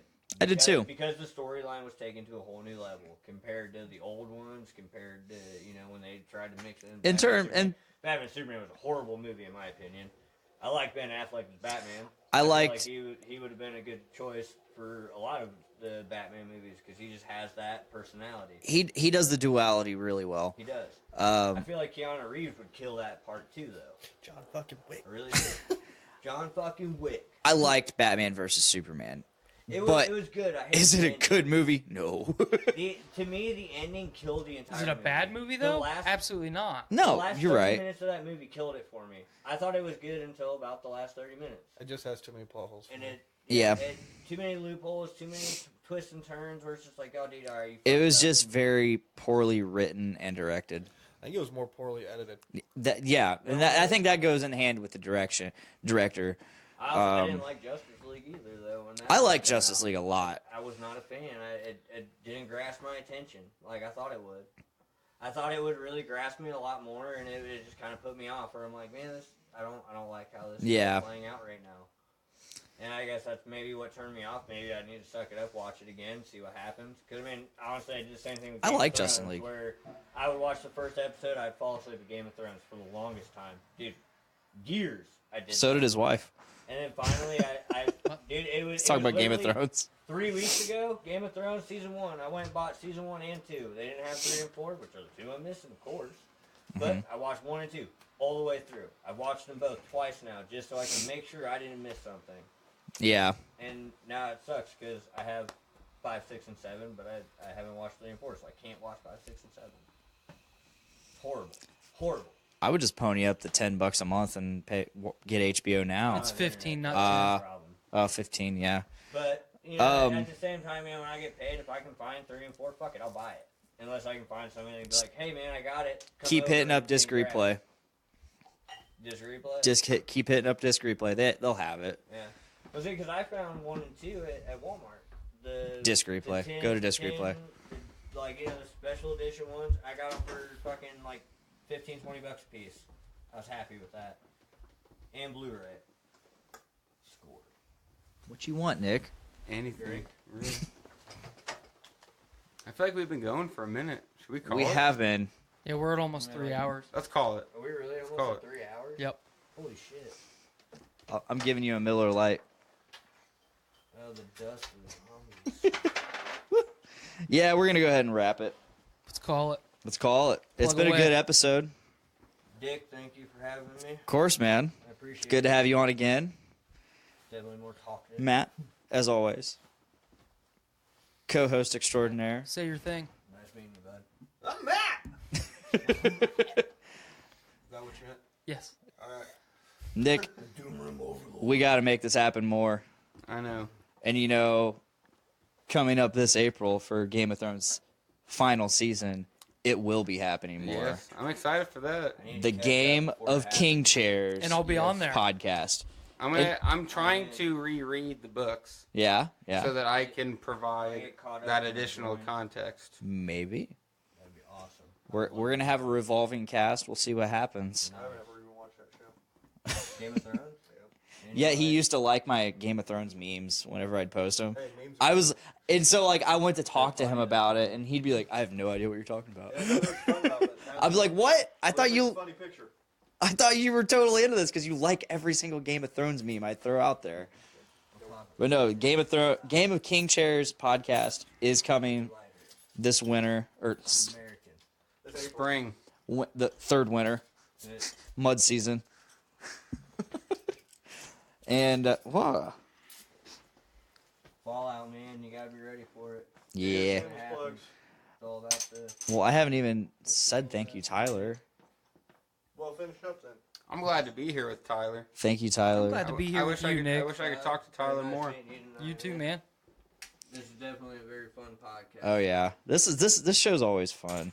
I like how open-ended it is. That's the beauty We try of to it. keep my shows, dedicated to what we're talking about. But I like the open-ended nature of this. We talk about stuff and things. Both. We didn't discuss talking about anything, and I don't think I had things I wanted to talk about that I didn't talk about. We just went fucking ham on it. We just went in on it. Mm-hmm. So we're hard in the paint, guys. All right, time to do some plugs. Let's see if I can get through this. So, if you're on the Journey into Comics network, please hop on over to the Podcastrophe solo feed and give us a subscribe. You'll get a bunch of extra content that you don't get on the Journey into Comics network feed. On top of, we're live every Tuesday, and typically anytime we record, we're live. So just like us on Facebook, subscribe to us on YouTube, share it, sub us on fucking Twitch. You'll get us live on any of those three places. Typically on Tuesdays, roughly around 5:30 or 6. But if you haven't already, please check out the Journey into Comics network. You'll get shows like Journey into Comics, Brews with Dudes, Dungeons and Dudes. That's me. Pour 360, Crucial Tunes, a brand new show. The Voice of Survival, Gallif Radio, Foodies Watching Movies, Journey into Wrestling. Did I already say Pour 360? No. Pour 360, another new show that's basically the same show, but it's a new show. Still very good because you're getting your news. And I really want you, Tyler, and you, Nick, on at the same time. We need Tyler and I on Well, because hey, I love Andrew. When we do You this rule network Andrew, day, but fuck, I disagree with you sometimes. when we do this network day, I want all of us on there. I want to talk / argue with Mr. Poor. Have I missed any shows? I don't think so. I feel like I'm missing a show. Foodies. I said Oh, and us, Podcastrophe. I might have one for you to add to the list, but not yet. Oh. It's in the works. I need a penny. I don't Adulting Ain't Easy and Kids for Sale. Yep. Those are the were only two, but they're in the off season right now, I think. I think Kids for Sale is still going. I don't know. Dudes in a truck. Maybe. If you want to give a buck or two, I haven't plugged this in a while. Head on over to the Journey into Comics Network Patreon, and you can get exclusive content. You can get early access to every episode as soon as they're done being edited and shit. That keeps all of our shows going. We've Yep. got, we're talking 10 to 12 shows right now that are all supported through the Journey into Comics Network. So, I give a couple bucks a month, and anybody that can give a buck or two a month, it lets us get all the content out. And we're, this is a very loose subjected, forum where we're able to talk about whatever we want. But between all the other shows, you're able to get whatever content you want. What do you want to talk about? Food, movies, games, beer, bullshit, whatever you want. You can find it on the Journey into Comics Network. Anything that you want. So $1 a month. Like, think about it. Think about the bullshit that you spend when you go to the gas station in the morning and you buy a fucking coffee for $1.70. Just giving $1 to this month. A month. Just $1 a month. It's not going to fucking affect you at all. And it's going to make a big difference. It's going to make a big difference for shows like this. So that's my pitch. I really appreciate. That's a good pitch. Anytime that I'm on any one of these shows, I love talking to you guys. So hell yeah, it's good to have you on. Seriously, it's been too long. The last time you were seriously on, besides the Doctor Strange one, was with the episode with Brett. That was a long time ago. A long time I ago. thought you were going to say Dark Catastrophe. Yeah, That was intense. That was a great episode. No, I'm butthurt that I don't get invited on shows. So. Well, you know what? Maybe you'll just be on here more. It has been a while. I'm going to be on Voice of Survival. I'm excited. Oh, that's awesome. That'll be a good one. That'll be a really good one. I'm excited to listen to that one. Yeah. Wait, which one was that? Voice of Survival? It's where the guy who runs the network, he just talks to people and talks about who they are and what they do and where they came from. And yeah, it's just an interview style podcast where he just talks about your life. Very nice. I'm excited to delve into it. My idea of the one I want to start is 2 guys in a truck, because our construction, we're in conservatives in a truck. Lot of the time. And I mean, really, it's more based along the comedy aspect of it, of all the random bullshit we talk about, and I mean, we all find it hilarious, and I feel like other people would. Yeah. I'm kind of, I just need kind of some advice of how I should go about it.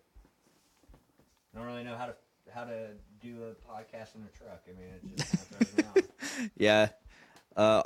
Technically, all you really need is a cell phone. That's what I was kind of just to record. I wasn't sure, so I was like, man, we've been there. I'll ask yeah. Well, if that is all, that is all. Thank you guys for joining. Thank you guys for watching, and thank you guys for listening. Let's please make every day a big dick day. Yeah!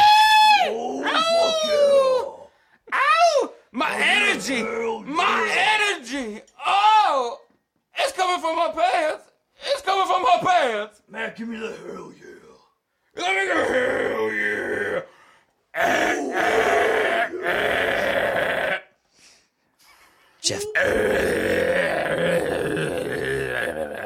Jeff Bezos. Fuck off! Yeah, I'm out.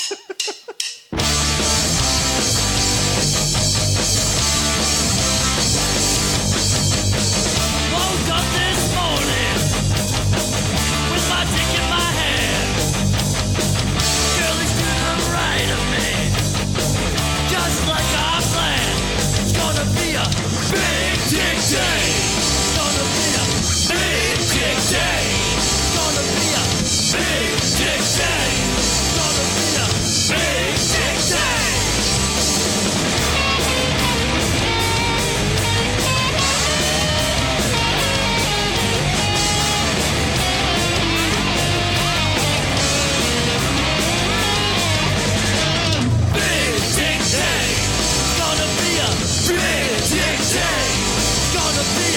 Big dick day.